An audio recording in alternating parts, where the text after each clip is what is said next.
Welcome to the Post-Game Spread podcast. For those of you that have already been with us, welcome back. For our new listeners, let me introduce myself, welcome you, and explain what this podcast is all about. My name is Blake Helm. I'm a firefighter, veteran, and former pro baseball player myself.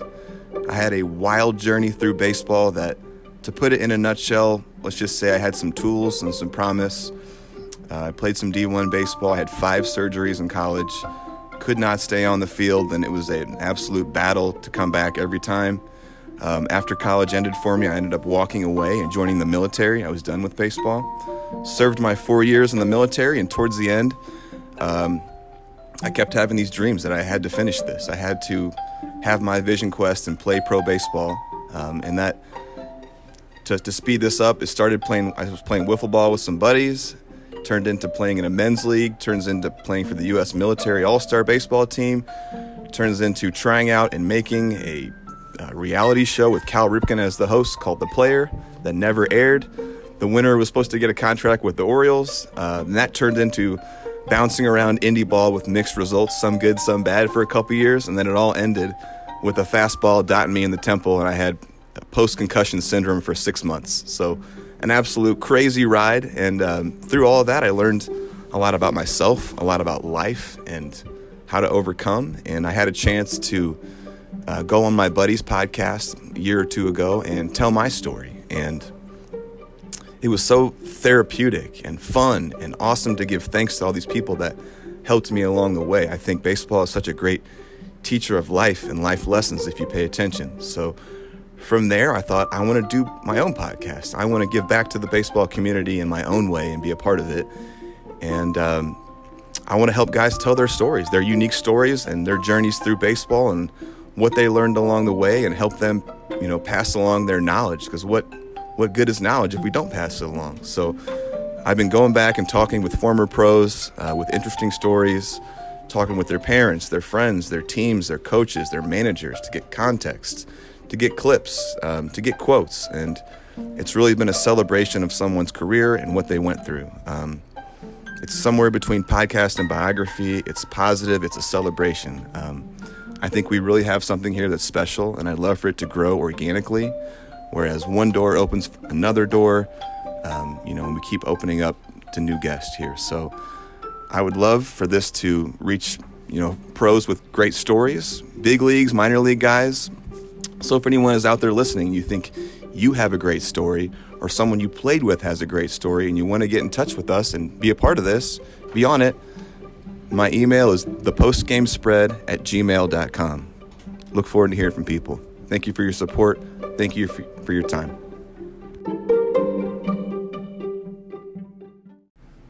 Now we're going to cut to a few minutes of local ads from sponsors that support the show in Springfield, Illinois. We are also brought to you by Cardinal Cleaning. They can be reached at cardinalcleaningonline.com and 217-679-6567. The owner-operator, Adam Springer, local baseball dude, family friend, stand out at Chatham Glenwood in the mid-90s. Also had a stellar career at Rend Lake and Kentucky Wesleyan. Cardinal Cleaning can take care of any cleaning needs you have. Home, business, restaurant, weekly, bi-weekly, monthly. Whatever you need, they can take care of you. Get a hold of Cardinal Cleaning. They'll do the rest. We are also brought to you by Hurwitz Enterprises. They can be reached at 217-544-4002. Get a hold of them for all your commercial real estate needs. They've been the best in the business since 1978 around here. I'm talking Joe, I'm talking Mimi, I'm talking Mikey, all working there. This is an absolute baseball family. I love the Hurwitz family. Jake, the older brother, played at Illinois College. Henry played with me at Lincoln Lane Community College, one of my favorite all-time teammates. And Mikey, the youngest, was a stud at the U of I. Again, love this family. Go support them. Thanks, Hurwitz. We are also brought to you by Cornerstone Financial Services, specifically the founder and my buddy, Ryan Kaiser. We were part of the Dance Dads together. We met while our daughters were doing ballet. Love this guy. They're a huge baseball family. His son plays for the Arsenal. They're doing a baseball stadium tour. You can get a hold of Ryan he specializes in retirement planning, estate planning, and is a certified financial planner. Love this guy. Go support them. Appreciate you.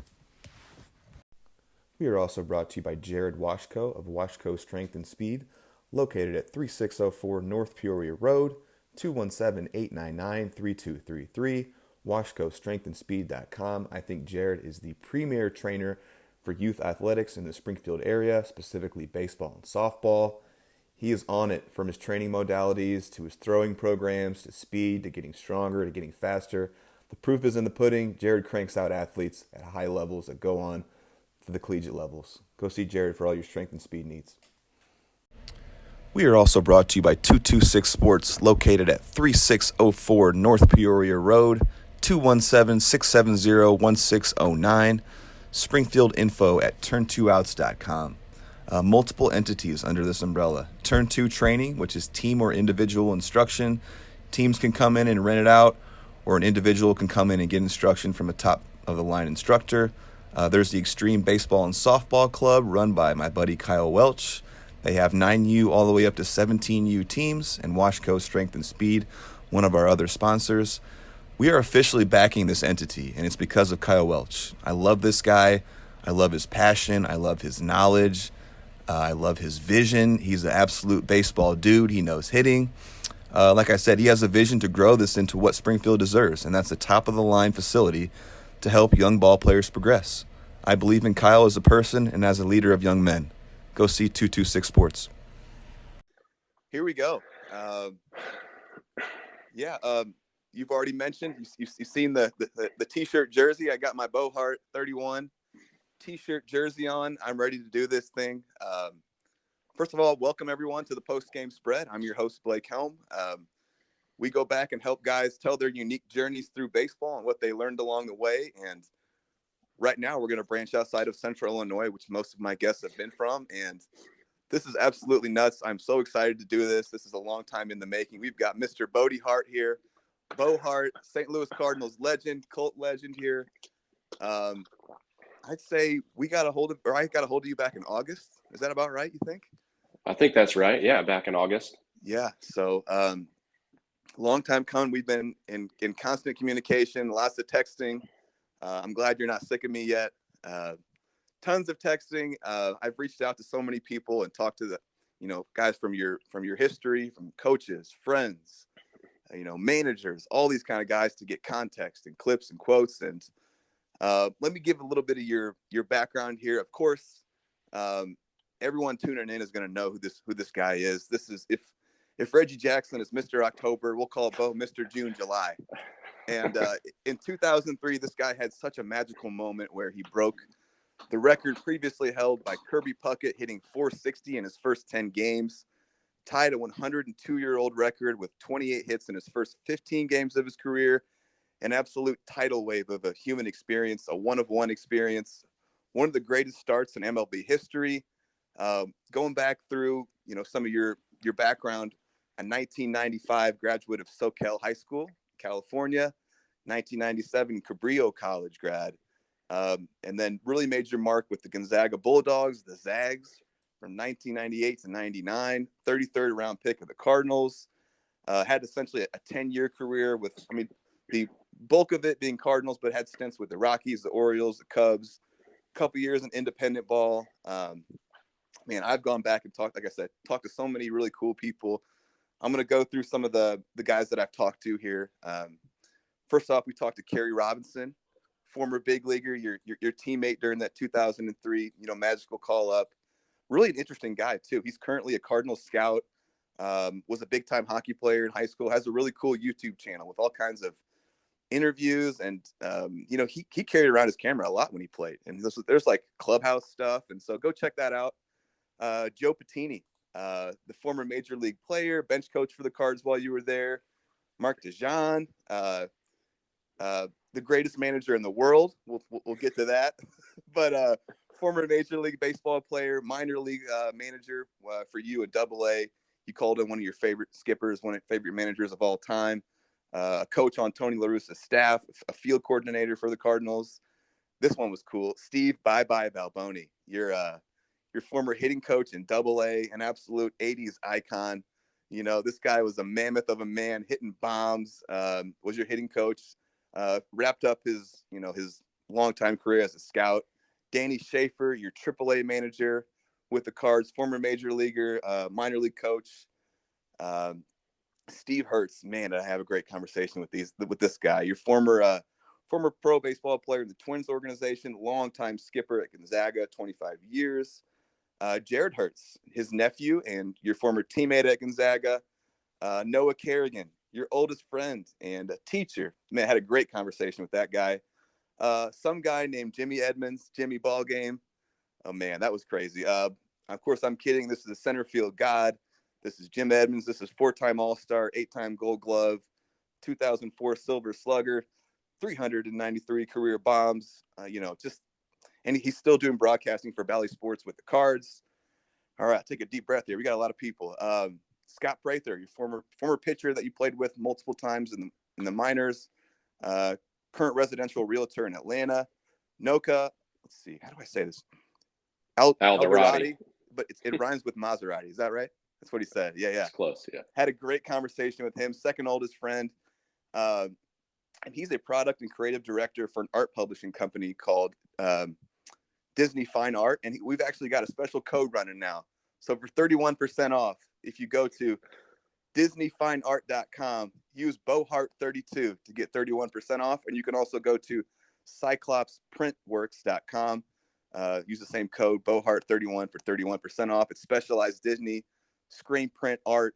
And, I was a little nervous coming into this, but you already told me beforehand that even if we never did the podcast, that all of this would be worth it to you, because I sent some of these phone conversations to you. I go back and talk with these guys, and I sent them to you because I wanted you to kind of hear where my spirit was at, what we were doing. And you told me that all of it would have been worth it even if we never did it, because it was touching to hear some of these guys speak on your career and how they felt about you. And so the pressure is off in some ways. So all we got to do is just roll out the ball now. Before you start, Blake, I do appreciate you, reaching out to me, and, we had a mutual connection, Ryan O'Malley. Yeah. And, we were teammates briefly, but we had the same agent for a while. And, I appreciate it because, I think there's been some things, obviously there's been great memories of baseball and things, but some unanswered questions. And I think some of those questions, maybe not all, because Tony did turn you down, but I think there will be some things that, I might be able to let go, because I think I've been holding on to some animosities a little bit. Yeah. But to hear what Schaefer and DeJean and Balboni said, and Patini, the guys who are in the organization in closed door room meetings, and I think listening to those and talking through that really is going to help me get through some things that I've been thinking about for the last 20 years or whatever, if you will. But absolutely. But I have to thank everybody, who took time out of their lives to respond to a random text from somebody, and your approach and message, I think, is very genuine. My good friends said that they enjoyed the conversation, and they obviously, I gave them a heads up, but the few people that I didn't give a heads up to, I'm so glad that they were receptive and said, okay, well, let's see if this is real, and then it was, and they had great conversations, and, listening to the recordings and things. But I have to just thank everybody who contributed to this, because I know this is going to be, several hours of discussion and peeling the onion, as we've been saying since August. I think it's going to be really good. It is going to be therapy for me. And I really, I'm just getting over this little bit of a cold that I had. That's kind of why this got delayed a week, because I've been, coughing a lot, and I may do that at the beginning here, but it's okay. You sound great. This is going to be a lot of fun, and I appreciate it, and I just hope you didn't pay more than $10 for that t-shirt. I think it was on eBay for like $25 or something like that. So well, I might need to, I have a couple last minute Christmas gifts, so I might be able to get that link from you. Yeah. And I love you saying all this, because it has been therapeutic for a lot of guys going back and giving thanks, and just like opening telling the stories and really thinking back on how things went and, why they went the way they did. And I'm just so grateful that you were open to even doing this. I would be remiss if I didn't at least touch on how this kind of all started. Please do. Yeah. So I'm big on like intuition, and when ideas come across my mind, I like to write them down, or why did this come to me? And I always have a piece of paper and pen by my bed at night. So if I wake up in the middle of the night and I have like an idea or something cool, I write it down. And one night it was like a lightning bolt hit me. It was like, I woke up and it was like Bo Hart. And I wrote Bo and then a heart on my little piece of pad. And then I woke up in the morning and I was like, Bo Hart. I was like, I wonder if I can get in touch with this guy. Like, can I? And then I got to work. I'm kind of a relentless kind of a guy. And I found you on LinkedIn. I found where you worked. And I was like, I got to be able to get a hold of this guy, right? Like, okay, he's a normal person. He works a normal job. And looked at your company's website. There was no, your email or phone weren't listed, but lower people than you. Your emails listed. And I kind of got the feel of what how the emails went, where it's like B Hart, at, or Bo period Hart or Bodie period Hart. And I sent off like 20 combinations, hoping one of them would be you, and just kind of explaining what I was doing. And I'd love to help you tell your story. I also called and pretended to be a customer trying to get your number. And so I ended up texting you and I emailed you. And I just so happened to include in the email that here's like someone that you might know. He was a former big leaguer and he's got an amazing story. Ryan O'Malley, same story, or, same agent. You guys knew each other. I had no idea you guys had played together. So you got back to me and here we are. And it's been crazy. And there's all kinds of things that have aligned that make me think that I'm supposed to be here. First of all, my son's name is Bodie, and it's partly named after you, partly after Patrick Swayze's character in Point Break. So let's call it 50-50. You can't go wrong either way, so. Dude, Bodie. That's the only connection to pop culture that I have, Blake, is that movie that's 25 years old, maybe even longer than that. I don't know. But when that movie came out, I was like, hey, that's great. Did you know that Bo is short for Bodie? I was telling everybody. But that's a really cool story. And, that's awesome. Only my closest friends call me Bodie. And, from time to time, maybe some teammates over the days, it's kind of it's not very nicknamey, right? It's not like, it doesn't have, it doesn't roll. I mean, Bo is easy, and I was never called Hart either, right? Some people are called by their last names because they're cool, but Bodie is like it's almost sounds like a nickname. Yeah, it is. It already is. Because I call Brock Star, right? He's my 5-year-old. I call him Brock Star, and we call Cruiser. So it's just adding that extra syllable. So it was very natural and organic for people to call me Bodie when they obviously knew what it was, but only my closest friends and my wife from time to time will call me that. It's really cool. And you mentioned in one interview that I saw, and you just said it again about the onion. You wanted to peel the onion every time you talk about this a little more.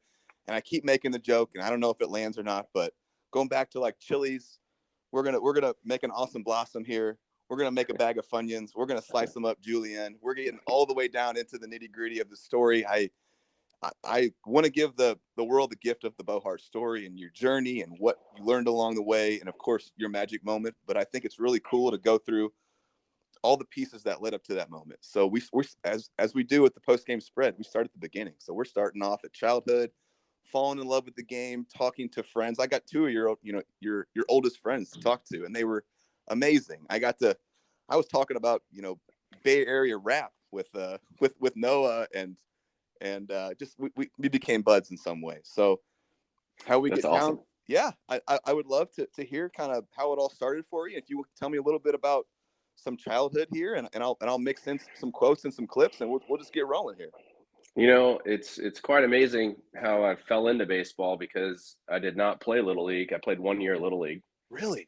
And I did not play competitive baseball. And today that's very different. Like I don't want to say you have to, but you do.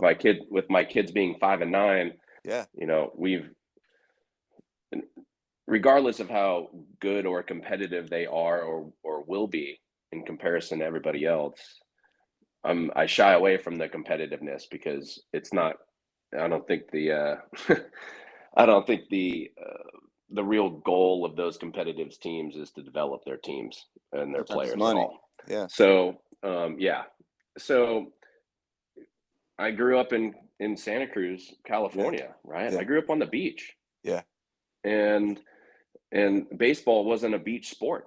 Right. And I grew up with my, playing the sport that my dad ended up teaching me, which was tennis. Mm-hmm. That was the thing that he and I shared. We did not live in the same house beyond my, when I was 2. Mm-hmm. So parents split up at that point.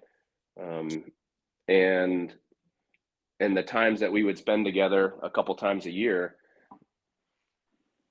was playing tennis. Even when I was 4, 5, 8, 9, 10 years old, he introduced me to that. And I think I just gravitated toward, that sport with him to maximize the good times that we had. And he got me into tennis camps and I was doing good. I was a pretty competitive, 8 or 9-year-old kid, and he and I would play doubles at some random tennis court against some other kid and their dad, and maybe the kid's 15, and we end up mopping the court with them because I'm very unassuming and young and pretty good hand-eye coordination, all that good stuff. I think I was just a pretty good athlete, and that was evident to him, and he enjoyed tennis, so that just seemed natural. But I grew up on the beach. I was sunburned. I was body surfing and skimboarding and boogie boarding and all that stuff growing up too, and played a little bit of competitive soccer. Not even really competitive either. It was just kind of rec league soccer. Yeah. And that was fun too, right? I liked that. I was fast and I could dribble, and I could hold my own playing soccer at the age groups that I was. And but baseball, I never played baseball. I never. Really? I would play at school at recess with some rubber gripped metal, steel bat. And a racquetball or a tennis ball, and we would just kind of underhand pitch and just hit balls into the outfield for everybody else to catch, and just kind of play those types of games. Yeah.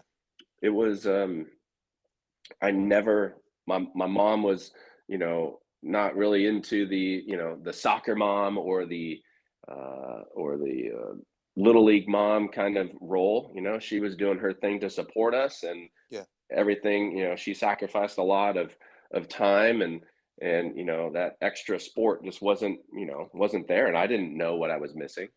And I actually kind of I don't think I've told Noka this before, but I kind of owe a lot to him, because he and I we lived in the same kind of condo village, if you will. Yeah. And, when I moved there, I think I was 10 or so.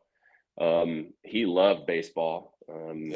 He loved the Oakland A's, and we bonded in baseball cards, and just kind of, after school would run out to the common area, which was a grass square that we turned into a baseball diamond every day. And so we would pretend to be Mark McGuire and Jose Canseco and all that stuff. And there's a lot of truth to, and that's how I learned how to hit. And I think I was an athlete, but there was no coaches. It was just, I'm going to try to be this person when I hit, and we were just having a good time. So that's so cool. Like, organically, baseball kind of shaped itself for you, wasn't this? There was no goal. There's no agenda. There's no nothing. There was, again, I was not in the mainstream of sports, and even with the schools that I was going to, in junior high, there was no, there was no baseball team at the junior high I ended up going to.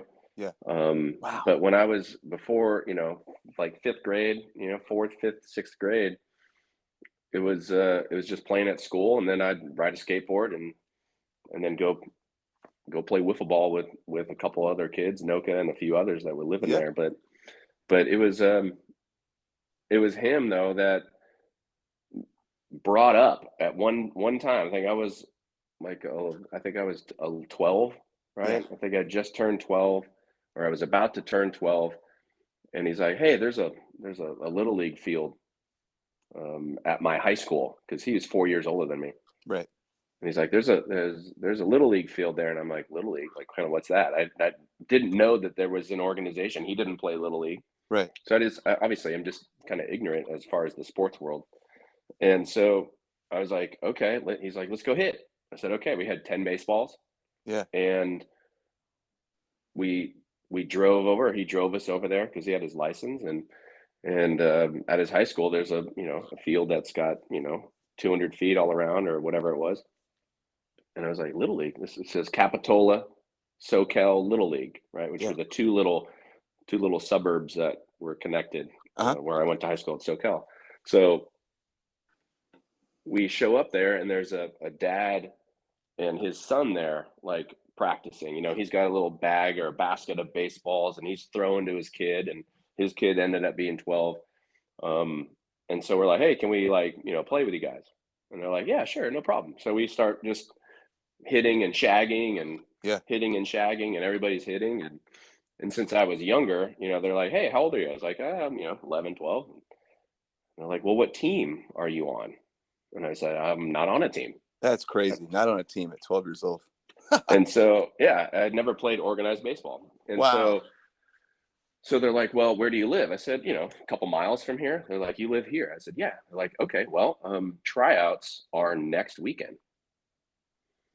And I said, "Tryouts?" And he's like, "Yeah, you come out there, a bunch of kids, and you hit a little bit, you throw, you catch, you run, and you get put on a team." Yeah. And so I was like, "Okay." They're like, "You hit pretty well. You're throwing the ball wherever you need to throw it. Like, let's see if you can, come out." So we finished our little fun and went home. I said, "Mom, there's a tryout next weekend for the little league team. Can I go?" She's like, "Of course." Wow. She's like, "Let's do it." So I go to this thing, and it's like a carnival. Yeah. Right. There's balloons everywhere. There's hundreds of kids, and not that hundreds of kids were trying out, but it was like that evaluation day from like as you mature from T-ball to coach pitch to the machines. They actually used machines at the lower levels where I grew up. I learned later. And then kid pitch, and then here you are now getting ready for that 11, 12, which we see on TV at the Little League World Series. Yeah, absolutely. That age group. So, I got a little number pinned to me. I was like, I don't remember the number at all. And you got 5 pitches off the machine. Yep. And then you got like 3 pop-ups, and then you would throw the pop-ups into home plate, right? Yeah. It's like this 2-3 hour deal, and you just waited for your opportunity. And apparently I hit pretty good and I caught all of them. I'm probably wearing, jeans and like no hat and a tank top, probably, if I remember myself back then. Right. When there's kids in full uni and eye black, not like today, because it's a little different today. You're the guy in jeans. I'm Kelly. Yeah, I'm Kelly Leak. That's who I am, right? I ride in on my motorcycle. Great reference. Yeah.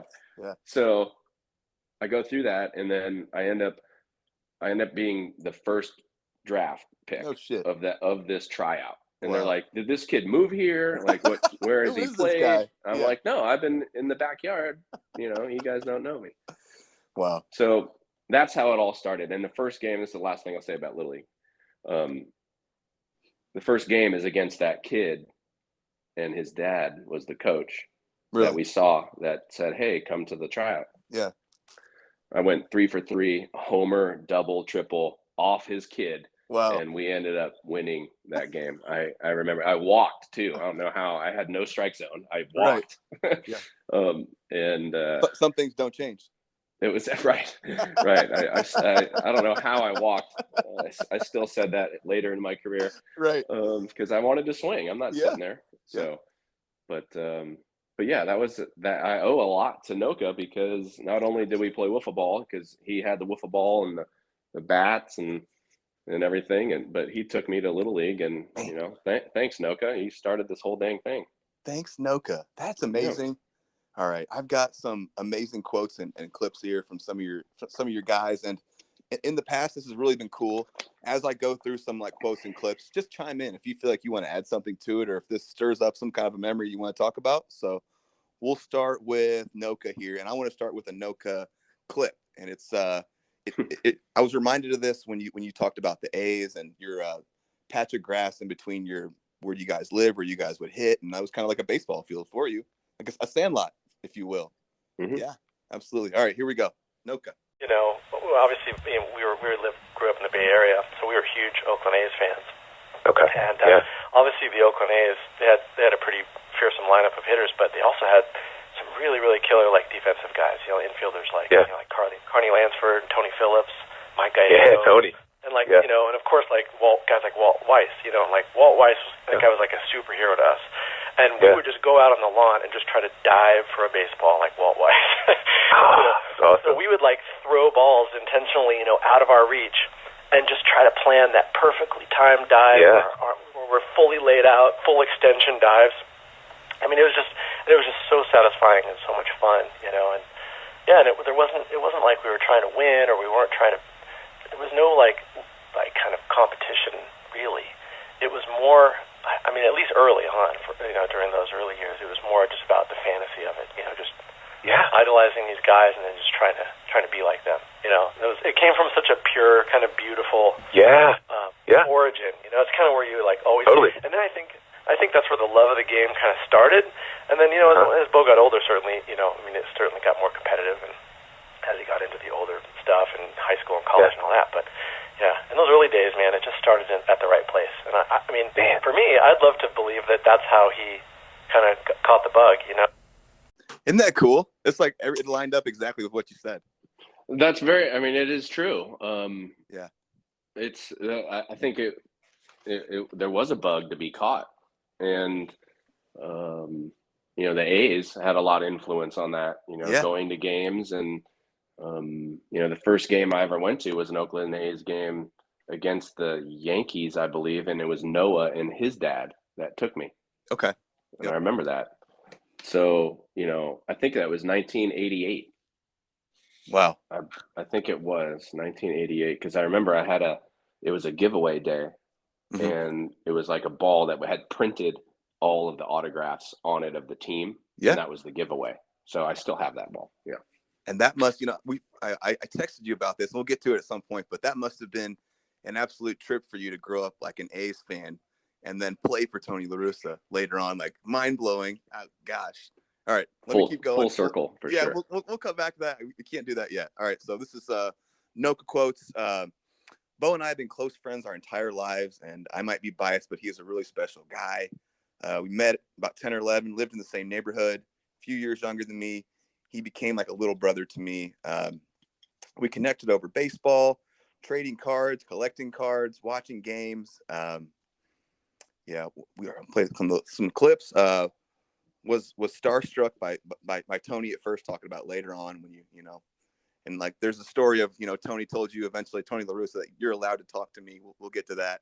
You didn't really talk to him for the first week or two. Let's see. We played baseball in the park, touched football on the streets. His hand-eye was always next level. Older kids noticed. He was out of character almost. He looked like this little kid, but he could run, he could catch. Just great athlete. Great at emulating players. So this is cool too. Like the whole, you guys talked about, trying out new guys, batting stances, A's guys, stuff like that. I did that same kind of stuff growing up. But great at emulating players. Would tape A's games and play the swings back in slow-mo and try to recreate them in a sense. And that's crazy. VHS. Isn't that funny? Like that you guys were doing that just kind of intuitively. I don't know. Like way back then. Yeah, he talked about where the hands were, where the hips were, all that. In some ways, it was his young mind trying to connect and see what he was doing and do it. And that is a talent in a way. And that is a skill. And when you connect what you're seeing and what your body is doing, he had such a sense of pride in watching him, or I had such a sense of pride in watching him. I felt like I was living that experience in some way with him. So excited and happy for him. Great seeing people living up to their potential and their dreams. What a thrill. It was so wonderful. got to drive him to some games later on. I guess we'll get to that, but I'm just going to finish out some of his quotes. It was surreal driving up to the actual parks. Just to he actually drove you up to the park, and he was confused. Like, I can actually drive up to the park with you, and you were like, "Yes, dude, I'm on the team. Like, I can get in. Funny. I'm taking you with me." Yeah. He thought you could have had a much longer career. Should have had a longer career. If you're a player that wants to win over a fan base, and you do what Bo did, he hustled, you love the game, you play hard every inning, every pitch. I've got a couple more Noka quotes here, or clips. Sorry. Okay. This one's funny. This one's called Noka on Bo running into cars, and I think this is awesome because, you were such like a web gem guy that was diving and throwing your body all over the place. This is really cool. Here we go. And the other thing that was kind of funny about Bo was that he had like a level of focus that was remarkable and sometimes kind of comical, because he would just literally like drown out the outside world to the point where he would like run into stuff.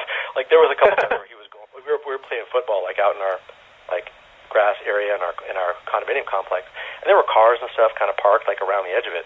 And there were a couple times where he would dive for a football, and his head freaking clanked off the side of one of the cars, like off the bumper of a car. Like he had just lost all sense of space. He was just focused on the ball, and he just ran and dove for the ball, and cars be damned, he was going to get that ball. It was just kind of cool. There was a couple of bikes he'd run into. He, tangling up with bikes, like whatever. It was just crazy. He would sacrifice his body to get to that ball no matter what. And it was just cool. You did that as a 10-year-old, and you did that as a big leaguer too, which I think is. I totally agree. When he said that, I lit up. I was like, I'm using that, man. That's perfect. That is so you. You were web gems when you were playing, man. It was. I don't know if it was a level of focus. It was more of just like, I have to catch this ball, kind of. Yeah. Even back then, even when it didn't really count, if it's a football or it was a baseball or wiffle ball or whatever. But I do remember that time I hit the bumper. It didn't knock me out. It was more of like I hit the ground and then kind of like bounced up into the car. Yeah. But I didn't shy away from contact. Yeah. I didn't shy away from just trying to ultimately just catch the ball. I mean, there were plenty of times later in life that, the body was sacrificed just to make it out, that kind of thing. So I'm glad he remembered that, because I totally do. That's a great memory. I've got one more clip from him, and his voice was a little low. So are you hearing it okay? Yeah. Okay, cool. I'll go back in and edit all this and make them louder and whatnot. But I've got one more clip called Noka. So we'll call it Sandlot Baseball. Here we go. We were just going out and playing. We were just kids goofing around outside playing. There was nothing calculated about any of the skills that we developed really at that point. It was literally just learning the game because we loved the game and we loved baseball, and it was all about, imitating our favorite Major League Baseball players, trying to be like them. You know what I'm saying? It was just it started at a very pure place, which was really cool and made for some really great memories. Sounds like the premise of the Sandlot. It is. What's funny? I mean, it's a very, very Sandlot story, and even in the respect that in our neighborhood, I don't know if Bill told you about this, but we had like a central. We lived like in this condominium complex, and we had like this central grass area that was, in our imagination, loosely the shape of a baseball field. Oh yeah. And we were out there all the time, just every day after school. We couldn't wait to get home and run out there. Yeah.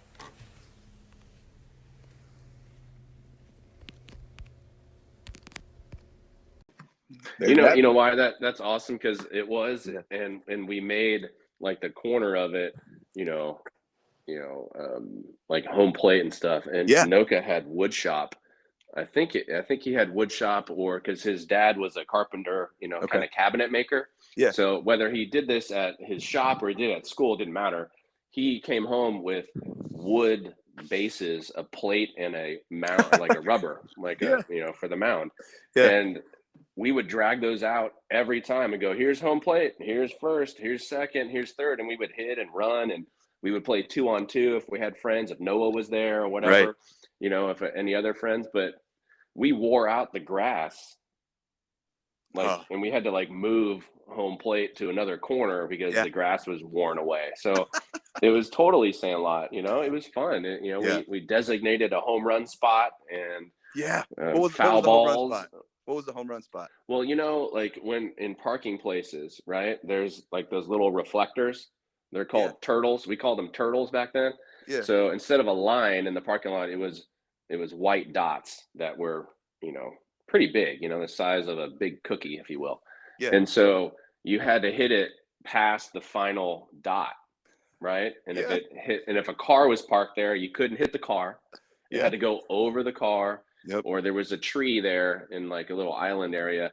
You had to hit it into the tree for it to be a homer. And that's, we'd round the bases and keep score, all that good stuff. So that is the good stuff. It's a great memory. I love stuff like that. I had a wiffle ball yard in my growing up in my backyard, and the homers were once the leaves if you hit it into the leaves of the tree, and I think a lot of kids these days would laugh at stuff like that if it's not a traveling team or some sort of a facility, right? They don't have turf. What's going on? This is dirt field. I'm not playing here. Like I'm totally with you.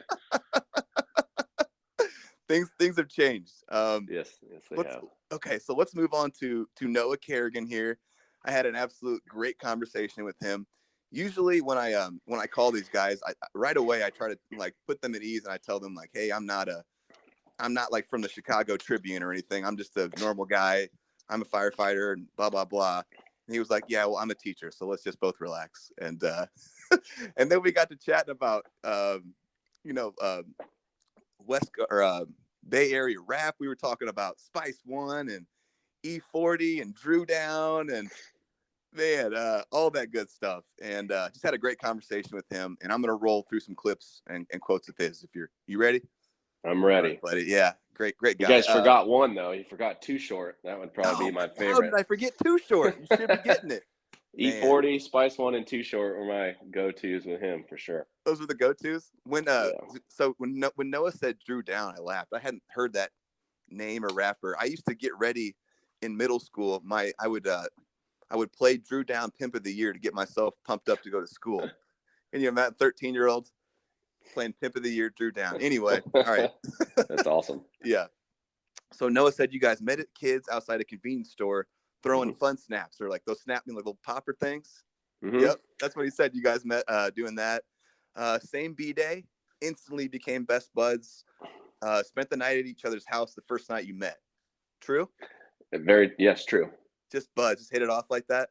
It was kind of crazy where it was just a connection. It was very organic, and there was a couple other kids in that neighborhood, but nobody like Noah. And when he was 5, because I'm 2 years older, we do share the same birthday. Yeah. And it was quite amazing how quickly we became buddies, for sure. Yeah. I love connections like that. You said you guys' moms hit it off and became fast friends too. Just like a friendship that was meant to be, he called it. I love stuff like that.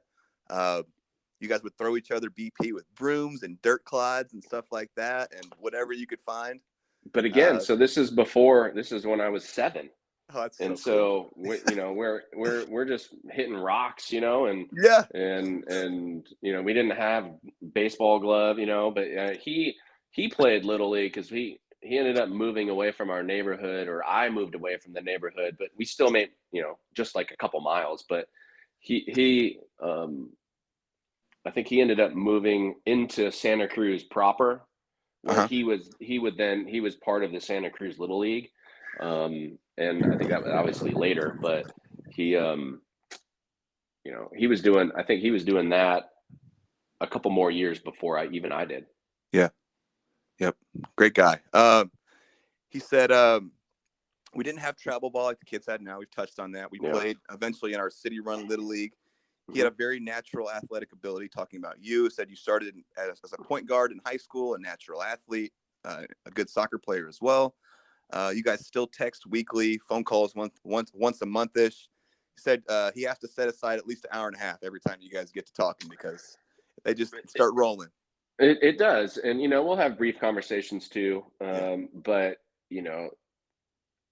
it's good. He's one of those guys where, the conversation just picks right back up again where it left off. He said the exact same thing. Yeah. So it's fun. There's only a few people. Noka is one of those people as well. And Noah and a few other buddies. And it's very easy. He's very easy to talk to. He's no offense to Noka, but he's the smartest person that I know. He's very smart, brilliant. I mean, he got a psych major from UCLA and has always done very positive things in his life. And he's married, he's got a daughter, and I've looked up to some of the things that he's done in life, even though he's younger than me. But we've shared life, and I'm glad that he got to go on this journey with me too, because he's been very supportive. And I felt at times, and I think a few times I had mentioned to him, I'm like, I'm sorry, I'm not bragging, but listen to what happened to me, and or something like that. And he's like, you're not bragging, tell me this awesome story. And it's just kind of, I still get to do things, with the Cardinals, and I'm going to events every summer up there for things. And I was like, I got to, hang out with this person who I never met, or whatever it might be, and they're paying me to do it, those types of things. I was like, I'm not bragging. And he's like, I've never seen it as that. I've never seen you as rubbing it in my face or like I'm better than you. He's like, I know you, and you are genuinely excited to tell me the story. So I'm glad that he had that. He finally told me that. He's like, don't feel like you're bragging at all. Just keep telling me this story. Absolutely. No one that I talked to described you in that light in any way. Thanks. He went and talked. He talked about recently, or you guys do some sort of like a golf trip or a guy's trip once a year, and you had to recently do like a 7-hour drive. And he said it felt like an hour drive. Like you guys just pick back up, and it's just easy conversation, best buddies, just like it always is. Those are such special relationships, man. I love hearing stuff like that.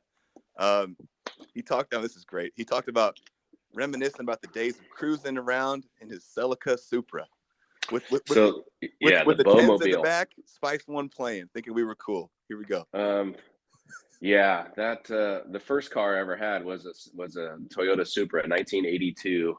That's awesome. Rust colored Toyota Supra, and I had a Kenwood, pull out CD player. We take the deck out, the face. I gotta do it. Yeah, I don't want it'll get stolen. And I had 10-inch, woofers in the back, and it was great, and again, it's an 82. So there was a lot of metal rattling, the license plate rim, the rim probably rattled a lot, and it's probably pretty annoying, but that was the best time, in California, where you don't have to roll the windows up all the time. It's people heard us coming 3 blocks away. I know it was kind of fun. I had 10s in my car in high school too, and one of those things where inside the car you really think you're sounding cool and this is awesome, but then everyone around you, it's rattling and it's loud and people think you're a little punk, but I'm really not. I just like music. So, but I was at a high school basketball camp. I was probably a senior in high school, and I parked my car at the high school game. I came out and everything had been stolen out of my car. Really? Yeah. They just didn't take the CDs that were on the visor, Man. The visor little thing that you pull out, put in there. But they took my deck, they took the speakers, my amp, and all that stuff. It took me a year to replace all that. Man. So sorry, the next day, and I think we stopped cruising around because I didn't have any music in the car. That was the end of it. Yeah, that was it. But it's all good. Oh man. Going back to some Noah quotes, he said the way he has gone about his entire life is to try to be a good person. Everything he does is very selfless, very generous. He's that way with his time, emotionally, with what he has. He would give you the shirt off his back. This guy absolutely thinks the world of you. Obviously, you think the world of him too. Both his sons are wonderful kids. You don't get great kids like that with having really positive parental role models. Last thing he said was he came up on his own. Nothing was given to him, and that was cool. And I've got some Noah clips here to play. So let's go Noah on growing up being kids first. Oh, inseparable. Probably. I mean, back then, it was, you could leave the house in the morning and your parents would say, come home, before dark, come home for dinner, that kind of thing. And so we just had the run of the neighborhood, and we lived in an area that was, there was little trails down to the beach. So we'd go to the beach, we'd go body surfing, we'd come back, we'd climb trees, we'd, when they were building new homes, we'd go and explore the new houses and play games up in the developments, and, play King of the Hill on dirt piles, and just all that kind of, good old school kid stuff. Love it. And then it really was. It really was. It's not the run of the neighborhood like we're, tripping other kids. It was more looking for fun things to do. But he's absolutely right. I mean, I'm putting myself back on the street that I was living on. I don't want to say I grew up on, but I did for several years. But that convenience store, that corner store, there's no other businesses around, and it was like a store run by an Asian couple that were kind of, I probably thought they were 80, but they were probably 40, right? And they made homemade egg rolls, and they sold them at the counter. I'd run up there and grab milk, for my mom or whatever needed, a box of cereal or get some candy, that type of stuff. But those egg rolls, man, those egg rolls were awesome. But it was a fun little neighborhood. But it was like 2 blocks from the beach, and we were there when the weather was right. We were there. That's awesome. I got one more clip from Noah. It's called "On Bo Being Kind and A's." Here we go. I mean, I don't know about this, if this is different or not, but just one of the things about Bo is, I mean, he's just always been the kind, generous person that he is now. Like, even as a young person, he was always thinking about others. He was always just, one of those people that you knew he was just such a genuine person. Like, he and we could have spent, 3 months together straight, and it would have just been all positive. Yeah. But I think maybe one of my favorite memories for us was in California. They have what's called the BART system. It's like a train system that takes you up from Fremont, California, up to either like the Oakland Coliseum or something where the A's played. And so one summer we went to probably, 15 or 20 A's games, and we would get there early. We'd go out into the center field bleachers, and all we wanted to do was catch batting practice home run balls. Yeah. And so we would end up with, 5, 10 balls every game, and we'd take the train home afterwards, and we'd be playing with them, rolling them back and forth on the floor of the train. And then when we'd get home, we'd go over to Bo's house, and we would try to remember each player who had hit the ball that we caught, and we'd label them, put them on like foam egg cartons, and have them all displayed. It's pretty cool. What a dang cool memory, man. Do you have anything to say about that? I do. Those baseballs are in a basket on the built-ins, but next to our TV in our living room. So my wife is, she's great at, she's not an interior designer, but she does like to decorate. Right. Yeah. So, and in my house, there's all these little areas that she has, these little vignettes that she's put together, and there's not a lot of baseball, which I'm totally cool with. I don't have one jersey. I don't have one jersey framed up anywhere. I want to, but there's little touches of baseball and music because she's a musician, right? Yep. I know. So, she's done the national anthem a few times, Cards games. Yes. Yeah.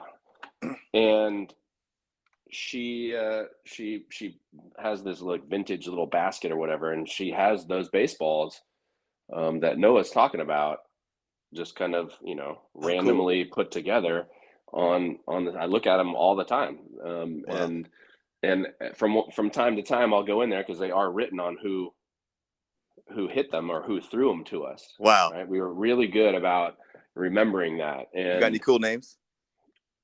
Oh yeah, I mean, like, so you're imagining batting practice and people are hitting homers and pulling them foul into the stands and things, but I have I actually caught a Mark McGwire batting practice home run. Man. Let's see. I think there's obviously Mike Gallego. I have a Wade Boggs batting practice home run ball that I caught. Wow. But a lot of them are thrown to us. Like I caught, I can't remember, but Terry Steinbach and like I said, Gallego, Jesse Barfield, like a Yankee. Great names. I wish I had looked at them before we started talking about this. It's okay. There's a bunch, but literally I had like 40 of them. Wow. And they've stuck with me. Yeah. And they've traveled around the country with me, and they're in my home right now, which is really cool. And those are awesome memories. I'm glad he mentioned those. Now, I read in some article that your first your home run bat, your first home run in the bigs, is up and display in one of your son's room. Is that still? That's true. So I don't know why I did this. It was just, I think, kind of cool, maybe for this moment here. There we go. But I hit the homer, and then I never used the bat again. And I think that some people would be like, I'm going to keep using this. I'm going to keep using it. It's my lucky bat. Right. It's hot. Right. I'm going to keep doing it until it breaks or whatever. Yeah. But I think I was like, I'm not using that bat again. And that is in Cruz's room. And it's got the ball. And I have the ball too, because it bounced in the bullpen in St. Louis and back onto the field. And the ball came into the dugout. So I actually have the ball too, which is cool. And do I have this right? You have two sons, Cruz and Brock. Is the name Cruz a nod to where you grew up? So the spelling is, and obviously the name too. But my wife Lydia, and we'll get to her hopefully down the road. Absolutely. But she grew up babysitting for this really great family, and they had boys. And so the third one, the youngest, his name was Cruz. They spelled it a little differently. And that's probably when she was like 15, 16, 17 years old. And when we found out we were going to have a boy for the first time, it was almost like, we started talking about names, and it was like, okay, I have a name. And she said, well, I have a name too. And I was like, okay, 1, 2, 3. And we both said Cruz. No way. And that was the only name that we suggested. It was the only name that I was thinking about. Are you kidding me? Swear. And we didn't have a list. We didn't debate anything. We both said it at the same time. And I said, well, meant to be. Can we spell it Cruz? Because that's where I come from. And she's like, absolutely. That's amazing. It's pretty cool. Yeah. And then your other son, Brock, is that a I can't remember if it was Noah or Noka told me it was a nod to Lou Brock. Yeah. So, yes, it is. And the reason why, and it's not because I have a special relationship with Lou or anything like that, but this is a cool story. How much time do we have? So we found out we were having another boy, and April, we go to Oxford, Mississippi every year. Mm-hmm. And, he was born in June. So it's getting close, right? She's 7.5 months pregnant. Yeah. Right. And we don't have a name. And Cruz was really easy. We're like, ready to go, Cruz. So we went down hoping that we would, by the time, because it's about an hour drive, right? Hour 15 or whatever. Mm-hmm. And so that was our goal, because the Double Decker Festival down there is on her birthday every year. And it's like this art, food, wine fest. And we've gone the last, 15 years or whatever. Cool. So it's really fun. Yeah. So we're like, we'll lock this up by the time we get back, if not on the way down there. So we start naming all these cool baseball names. We're like, okay, let's do a little baseball name. She was totally into it. And we just couldn't agree. It's not like we're going to name him Mickey, right?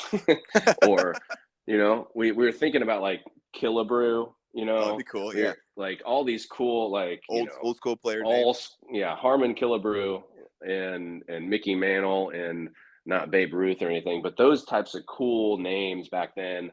We started Googling them, right? And we went through the list of hundreds of names, and we're like, we couldn't agree on one. Yeah. So I think it was like maybe a month later or whatever, and we still don't have a name for him. And I'm thinking, I forget where I was in our house, and I remembered a baseball card that I shared with somebody.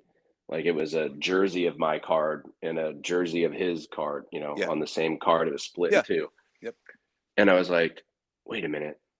Let me go up and see if I can find this card in a box. So I went and found the box, and it's me and Lou Brock sharing a baseball card. And instead of saying Bo and Lou, it said Brock Hart on it. That's it. And I said, and I was like, I picked it up, and I'm like, light bulb. This is it. So I ran downstairs, and I said, Lydia, I got his name. She's like, what?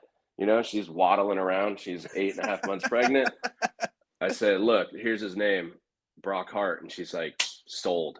Done. So that's how his name came about. That's awesome, dude. I love it. To add something to that, I totally get going back and thinking of old baseball names. I'm a huge Mickey Mantle fan, and I like naming your son Mickey. Like the thought of it sounds cool, but like the application of it now, it'd be kind of doesn't. It has to have Mantle with it. It has to have Mantle.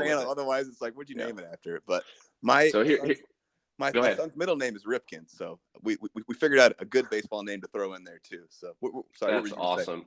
Yeah. That's really cool. Well, I was going to say that when Brock was 10 weeks old, since I have a relationship with the Cardinals, I was able to know when Lou was going to be at this event. Yeah. And so it was Vince Coleman's induction into the Cardinal Hall of Fame, among others that day, but Vince Coleman was there.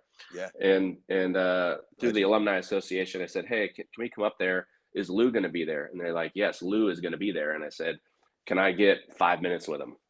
And so they said, we'll make it happen. Yeah. So we brought Cruz and Brock, and Lydia's family was there. And so we got to go to the Cardinal suite where he was. Mm-hmm. And my wife wrote him a letter of where the name came from and just kind of told him the story in a letter. And then that's cool. So he was there, he's sitting at a table right in the suite. I walk over to him. I say, hey, Lou, I don't know if you remember me, but my name's Bo. And, I used to play here. He's like, Bo, I was just thinking about you the other day. So he did remember you. And I'm like, what? Right? It's a real moment. It was incredible. It was really kind of cool. And what was he thinking? And so what was he thinking about? Or did he tell you what he was? Yeah, he did. He was thinking about how the media puts so much pressure on the young players these days. And he remembered that everything that he was reading about me, and when I came up, that nobody really gave me enough credit for what I had done, and that it was just more pressure to continue. He said the media wasn't fair to you. That's what he said. Wow. And I was like, Lou, holy cow. Right? Thank you, Lou, because I thought so too. Right? He's thinking in depth about me. That's crazy. Right, out of nowhere. I hadn't seen him in 15 years. Like, right? So I got to introduce him to not only my family, but to Brock. And I told him, I was like, Lou, and this is funny. I said, Lou, I have to introduce you to my son. His name, we named him after you. And his name is, I think I said Brock, right? Or maybe I just said, we named him after you, and his name is Brock Hart.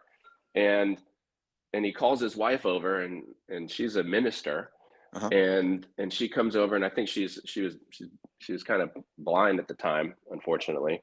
Mm-hmm. But he's like, come over here. You got to hear this. Bo named his kid after me. His name is Lou Brock. And so I didn't have the heart to correct him or her. Right. She says this nice little prayer, and he's like, he's rocking him, and it was really a really cool moment. And so I had a ball and a jersey that I asked him to sign, and the card of that he and I shared. That's so cool. I have that card signed by Lou, which is my prized possession. But he signed the autographs both on the jersey and the ball to Lou Brock from Lou Brock. That's incredible, dude. And so I think those are one of a kind autographs. I have to believe that they are. To Lou Brock. That story, man. Thank you so much for going down that. That's amazing. That was fun. That's a crazy story. From Lou Brock, man. Okay. That's great. Before we get out, we've kind of went off on talking about your kids' names there. That was amazing. I love it. I got to come back to your big brother, Matt. I got to talk with him as well. And before we kind of get out of our like childhood section, I would love to just go over his quotes. So big brother, Matt, said you were a little firecracker growing up, kind of small and scrappy. Grew up running around in the apple orchards, hitting apples, stuff like that. Let's see. He thought maybe that the spark with baseball was kind of born around possibly a time you guys went to Disneyland. And then there was like some kind of a baseball camp in Pasadena, and he said you really stood out, like you crushed it, and that might have been kind of like sparking some interest in baseball. You had a really good bounce, springy, was good at soccer, did some soccer reffing, good at basketball, track, just talented. And the interesting, you talked about tennis earlier, because he mentioned tennis, and he said he thought if you would have followed that path, you could have been pretty special in tennis as well. So you had your breakout years at Cabrillo College. We got to spend some time together. He was close there, I guess, during that time. He was in Santa Cruz still. Always full of energy, trying to compete. We would compete even running through the Redwood Trails. That's cool. Mind-blowing when he had his moment in the big league. Such an incredible experience. He talked about the namesake of both your boys. He said he's my younger brother, but I look up to him, which is ironic. And that's cool. Always had fun with whatever he was doing. Able to perform at any level. Really cool to hear people speak about him and what he's been through in his life. And he stays positive always. And that was a theme we'll keep revisiting. But the positivity, the way you live your life, every single person mentioned that in some way. Were you, not to get too deep too early, but were you born with that? Is that something you cultivated? Where's that from? I don't know. I've always been, kind of the eternal optimist when it comes to what's in store for us. I'm not saying that I'm very cliche. I'm like, oh, what you make of it will become. There's probably a lot of quotes out there that that I could say that I live by, but I don't know where that came from. Yeah. I think it was always just like it's just going to work out. I don't know. I was not a pessimist. Right. And I think there's plenty of those in this world. And I think there's not enough positivity. And I think as I look back, I'm like, no, it's either going to work out or it won't. And I have no control over anything other than what I can do or how I approach something. Yeah. And yeah, I mean, now I teach the kids I give lessons to and my own two boys. There's so much failure in baseball. If you dwell on it, then you are finished. You're cooked. And so it's like, you have to be positive. And I think I was already positive before I even discovered baseball and how much failure there can be. Yeah. So it was a good sport for me because I just dealt with it. Yeah. I just kind of rolled with it, but I don't know where that came from.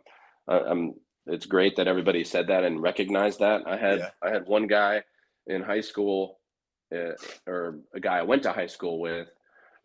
I think it was years later. I think we were just kind of shooting around at the high school, like basketball for some reason. I don't know what we were doing there, but it was after. And he's like, how have you remained so positive, over the years, and his name is Josh Silva, and he came to my wedding, and we just kind of lost touch. We'll occasionally message on LinkedIn or something, but he was a great baseball player. He was better at better in high school than I was. And he was better at basketball than I was in high school. And he always just was, I guess, amazed, and finally asked me that one day. And I said, I don't know, Josh.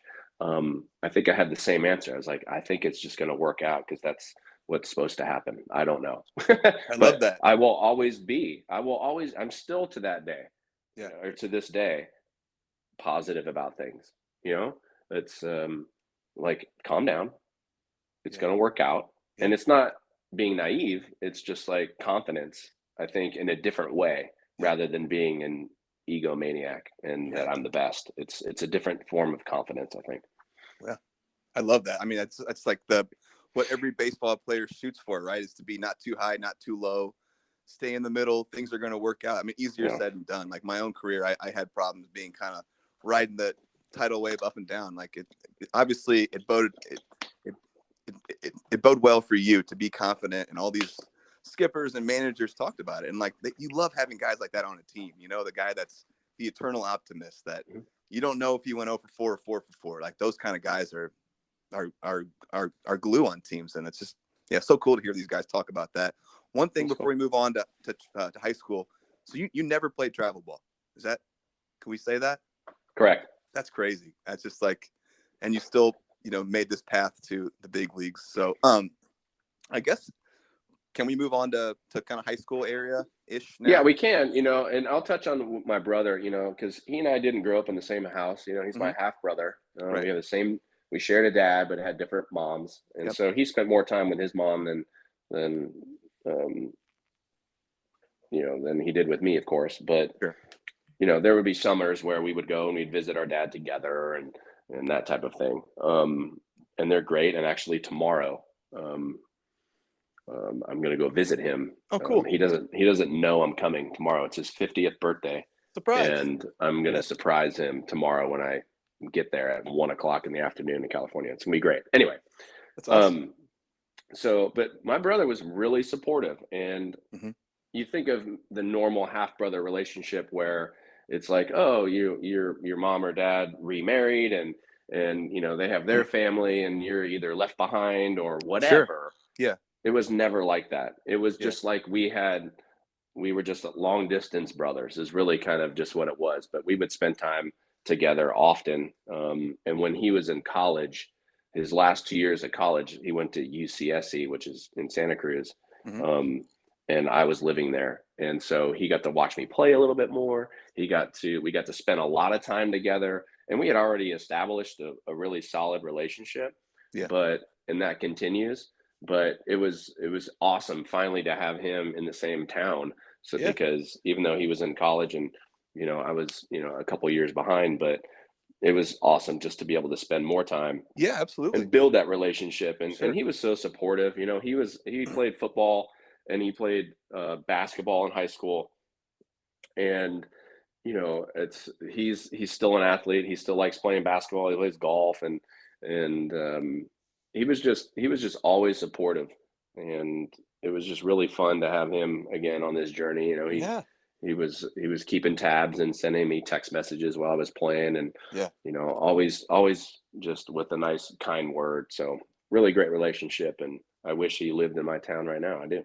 Yeah, that's really cool that you're going to get to go surprise him tomorrow. That's right. You're not going to air this tonight, right? I'm just kidding. No, not tonight. Ruin the surprise. I don't want to ruin the surprise. Kidding. Yeah. So we're moving on to high school now. We're at SoCal. Am I saying that right? Okay. What important experiences happened to you in high school? You're kind of in an era where there's not much there, like there's not much records. There's not much online. It was impossible for me to find much there. So like, if you could tell me a little bit about your high school experience, that'd be great. Yeah. High school was, so I I was living when I went to elementary school and junior high, I went with a large group of people and kids who ended up going to one or another high school. So most of my friends went to these other high schools, and the Little League and then the subsequent summer league thereafter, where I played one more year of summer ball and then it was high school. I played in that summer league, and all the kids, because I was living on that side of town, they said, you can't go to that other high school. You live over here now, and we're all playing baseball together. Let's play baseball. Come to this high school.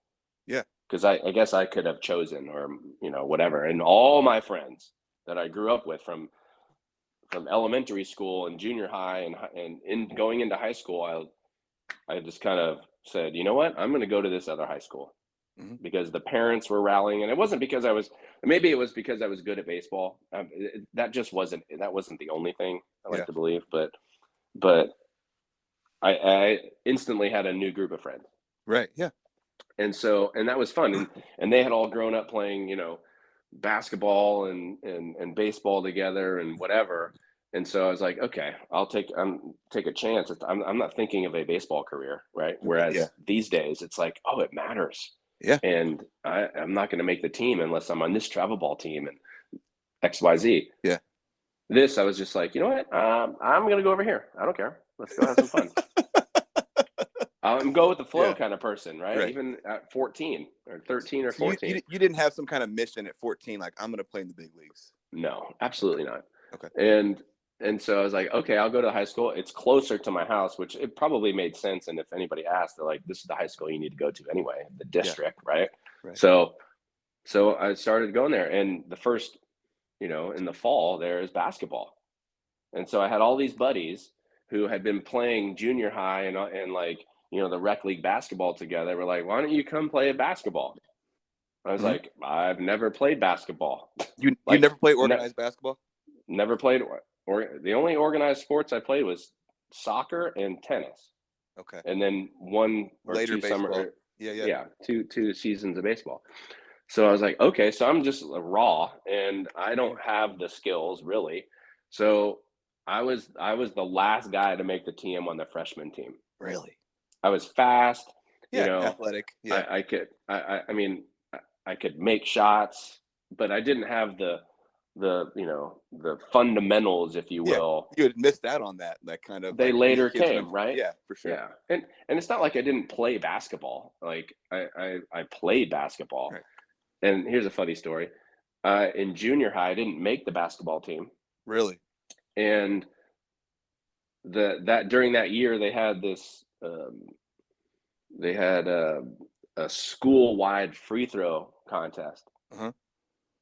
And it was like a brackets, and you'd win your group and you'd move on. It was like a 3-week deal, and you shots at lunchtime and blah, blah, blah. And they finally got down to the finals. And so I am in the finals. I'm not on the basketball team, but I am finals against a girl who was on the basketball team. Okay. And she ended up beating me in the finals, which was fine, but I should have been on the basketball team. Right, obviously. But I got cut because, again, I had I wasn't playing organized basketball. Yeah. So anyway, I'm the last guy on the freshman baskball team, and I did not play very much. I got the garbage time when there's 2 minutes left in the game, that kind of thing. We're winning by 30. We all know how that goes, but I started to get better. Sure. And I played a little bit more in my sophomore year. I played a little bit more in my junior year, but again, varsity and that basketball, it was a big deal. Yeah. And my senior year, I was like the first shooting guard or point guard off the bench. So I started to get a little bit better, right? Okay. I could hit threes. I could drive a little bit when no one was there. But I was a good passer. I had vision on the court. I contributed. I'm sure you were bringing some hustle, some scrap. Diving into the chairs and stuff, of course. And so, but again, but I'm not a basketball player really. Yeah. But the starting shooting guard, who was like a sophomore at the time, really good. His name was Sam Hull. I remember this. Ended up having a little bit of a disciplinary issue at school. Okay. And I got to start for like 6 games. Okay. And I'll be honest, that was really fun for me. Yeah, I love it. Little bit, right? And then as soon as his suspension was over, That's it. he became the starter again. And I was off the bench like it was normal. But that was fun in my senior year to actually start for sure. several games, because I started to become a better basketball player. And I wish I had started a lot earlier, but anyway. Yeah. But that's basketball. But again, those are my buddies who I ended up playing baseball with. And SoCal had a winning tradition there, which kind of fell into. And there was a freshman team, a JV team, and then varsity. So I was on the freshman team, I was on the JV team, and then as a junior, I was on the varsity team. Man, and let me pause you. This is so cool to hear that you weren't you weren't on some amazing travel team. You weren't starting as a freshman on the varsity. You weren't pegged for this next step along the way of a normal trajectory of what you would think someone going to the big leagues is going to be. So I think that's really cool, and I'm glad you're highlighting it. Sorry, keep. No, that's fine. So I was 5'0" nothing when I was a freshman, and I'm not 6'2" and left-handed and walking in there like, okay, I'm the next, Bryce Harper or anything like that. No way. Like I didn't know if I was going to make the baseball team. That's crazy. But again, as a sophomore going into a junior year, I was like, oh man, I hope I make it, because there's a lot of great players out here. Again, guys who are physically stronger and larger than me. Sure. And here I am, I was like, I play short or second or center, really, and center field. But I made the team as a junior, and I played more second that year because they had a shortstop who was pretty good. Mm-hmm. And the junior year was okay. It was good. I think I don't even remember any stats. I think I hit over 300. Yeah. I stole some bases, but I played good defense. Sure. My senior year, I think I was like an all city team or whatever. Yeah. But my senior year was a little bit different, where I think some of the juniors were a little bit better offensively than I was. I think I ended up hitting 320. I hit 3 homers as a senior. I played shortstop, and I think there was a period of that season where I was getting DH for. So I was playing defense only. I wasn't expecting that. And so, and I think it was for like a month or so. It wasn't whole season or half the season. It was like a month or 3 weeks or whatever. And then things started to change or whatever, and I got another opportunity or whatever, and I started hitting. But when I did hit, I hit 9th. Wow. And so I made more of my defense was kind of why I think I was, an all county team. And there was like 8 players that were all county, and, we get a picture in the paper and, all these accolades and whatnot. But I did hit over 300. I know that, which is not great these days, but in high school. But we ended up, so our center fielder, different kid, ended up not being eligible for the postseason. And in California at that time, there was no state champion. Okay. Because it's such a huge state. There's so many schools. So from what I remember, there were 13 districts and then 2 divisions in each district. And again, this is 1995. Okay. So he was ineligible, and he was our leadoff hitter. So I then was promoted to the leadoff hitter for the final 3 games of our season, which we won. So if you want to call it a state championship, we ended up winning. And I think there were 26 separate state champions in that in California that year. But we won the championship that year. So it was pretty great. I was not expecting you I thought you were going to say you had this season for the ages, that for your senior year and things started taking off for you. It doesn't sound like that. You were getting DH'd for as a senior in high school. Yep. That is crazy, dude. That was that demoralizing for you? What was? I don't think I had an ego at that point. That developed later. Right. Yeah. But I didn't have an ego. I was just like, do what I was asked to do, whatever my role would to be, just like basketball, where I did not start. Right. It was more of just like, how can I help the team? And here we go. I'll just sit and play defense. That's fine. Wow. And you played soccer as well, right? In high school, no. Okay. It was just basketball and baseball. So then, how did college dreams come about? Were people coming and talking to you? Were you getting recruited in any way? How did this shape out? No way. Not in high school. No. Oh, this is fascinating. Okay. Let's go.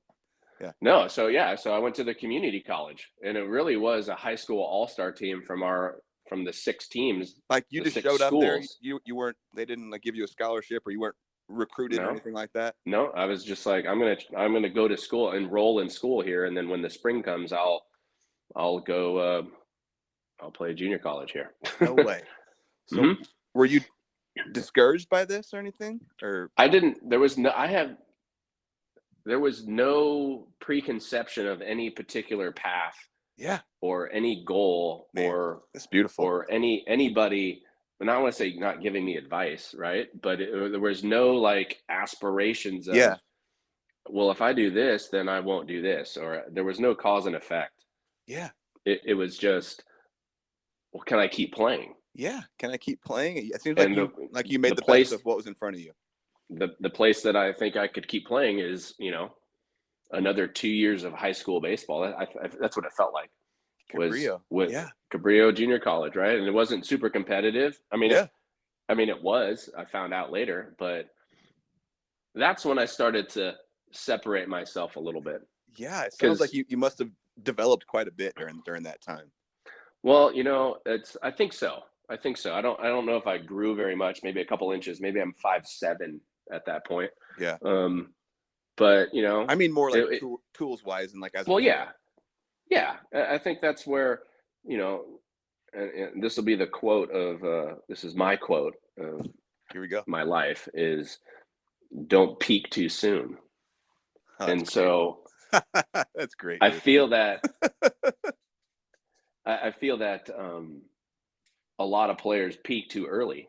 Yeah. And not because of anything that they did wrong, but that's where their skill maxed out. And whether that was in high school with some guys that were left behind and never got any better. Yeah. Same thing in college, same thing in A-ball, and same thing when you talk to guys who didn't even play high school sports. Like they peaked with their skill set, right? Yeah. And it's nobody's fault. It's just how it is. I like to think that I didn't peak till I was 28 or 29 years old, and I think that's a good run. Absolutely, my man. But I continue to get better every year, and that's when I just continue to leave people behind. Right. So tell me about your time at Cabrillo, if you can. What was your experience there? Were there anything things experienced there that shaped you, that were important, or anything? Sure. Yeah. Like the baseball was good. I had a pretty good coach, a good knowledgeable coach. He was an ex-Stanford assistant. And so he brought some higher level concepts of base running, stealing bases, and defense and offense that I hadn't heard of before. So that was very positive. And so I was like a sponge.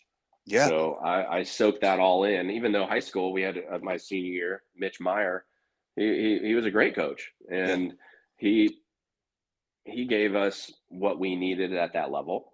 Yeah. And then Rich Whitinger was his name, at Cabrillo. He brought a whole nother level, a different strategy level, and kind of helped everybody, not just me, but helped everybody. And I think that's what kind of springboarded me into having a pretty good freshman year.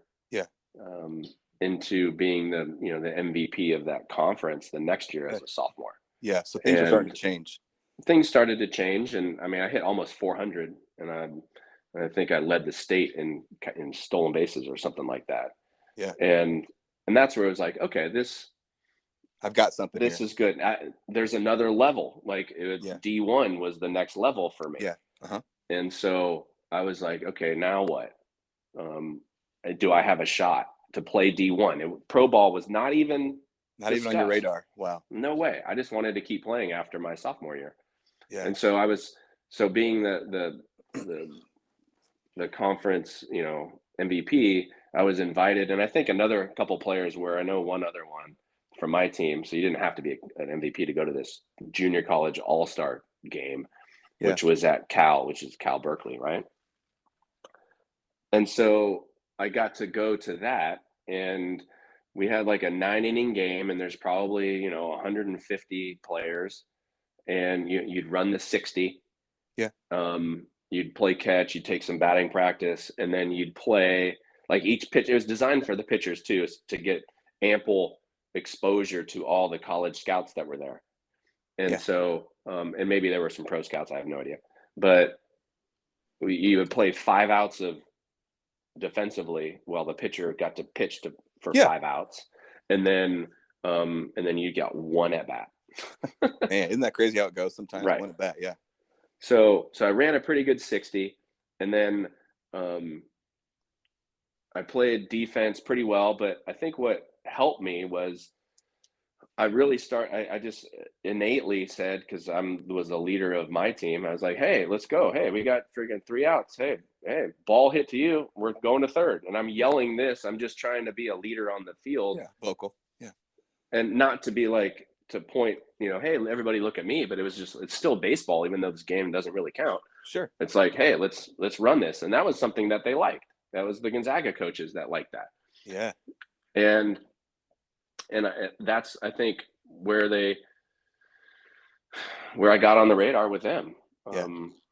And I think there was a dozen scholarship offers after that junior college all-star game, various levels, to like, hey, an invited walk-on, to, what I ended up getting from Gonzaga was a full ride.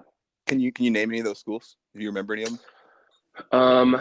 Let's see. There was I think Portland State was the first one that gave me a scholarship offer. Arizona State asked me to come down there, which was really cool. Cool. Yeah, absolutely. That's an honor. Loyola Marymount in LA, which was in our conference, they offered me a lot. And I'm not saying that I should have gone there. They were a better program. But they did not offer me 100%. So, which is a huge scholarship in Division I baseball. Getting offered that is unheard of in a lot of ways. So so they didn't offer me that, and I went on a recruit trip, and I didn't really feel very special. I was with another player, and this guy's like 6'5", and he's like, yeah, I hit 600 in high school. What's up, And the prototypical, like, I'm gonna go play D1 as a freshman and kill it. Right. And so I didn't really get, and so, but it was in LA, and Noka and Noah were in LA at that time. And I wish, that's the only reason. Well, there's 2 reasons why I wish I had gone there. Is LA and the weather and my 2 friends there. And number 2, I think better exposure. Like, again, I was not thinking of the next level after D1. I was thinking, where do I want to go play baseball now? Yeah. And I think in retrospect, I probably would have been a higher draft pick if I had went to Loyola. Sure. Because I played in the same conference as Gonzaga, but Gonzaga rolled out that red carpet for me. They made me feel very special. Coach Hertz and Coach Mack were there, Mack Toff, and on the recruit trip, because I went back-to-back weekends, and I went up there, and they made me feel wanted, and told me I was going to play every inning, and I mean, like, I think I was a Zag before I even left Spokane. I was like, this is where I feel appreciated. And I didn't feel appreciated at Loyola. Yeah. So I was like, let's go to Loyola, or let's go to Gonzaga and screw Loyola. But be a Zag. But so here's an interesting peel of the onion. So when I was in, I think was it my freshman year? I think it was between my junior and senior years in high school. I went to the Fresno State baseball camp. Oh, cool. And it was like a week long. You'd stay in like the dorms or whatever in the summer. Yeah. And Fresno State was like top 25. Sure. And I think it was on the radar because the catcher, I think he was graduating that year, got a scholarship. His name is Giuseppe Chiaramonte. Great name. And he ended up, very Italian, very, very cool guy. I looked up to him a lot. He got a scholarship to Fresno State. That kind of put it on the radar for me, I guess. He ended up being like a 5th round draft pick for the Giants. Played a couple years. But cool dude. Anyway, so I went to this baseball camp and really liked what they do. I mean, the Fresno State, man, they premier program, a collective philosophy, high standards, a winning tradition, all of these things. I like this. This is great. And I won like the Hustle Award when I was there. Yeah.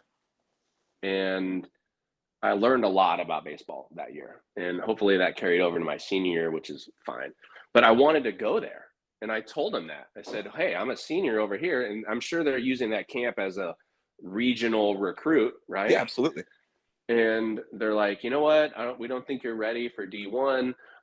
Why don't you go to this junior college in Porterville, California?" And so I started talking to Porterville Community College, or junior college, which was like the feeder school for Fresno State. And I actually committed to go there. I was going to move away and go there as a freshman. And I visited, and I was like, okay, I'm going to live in a dorm, and hey, this is kind of like real college, right? Yeah. Out of high school. And then the coaches, and the guy got the head coach who said, yeah, come on down, got another job, and he left. Mm-hmm. And so the new coach called, because I was on the list of people that I guess I'd talked to. And I was like, you know what? I can't guarantee me anything, blah, blah. That's where I ended up going to Cabrillo. But so when I committed to Gonzaga, you signed a letter of intent and you put a date and a time on it, right? Yeah. And I was a little naive back then. And as far as I thought it was pretty much a legal document. And right now, there's the portal and you can pretty much do whatever you want. Really? Yeah. So I signed my letter of intent and I called the Coach Hertz and Coach Mactoff and said, hey, I'm signing this. I can't wait. This is going to be awesome. Thanks for, having me in your plans and yada, yada.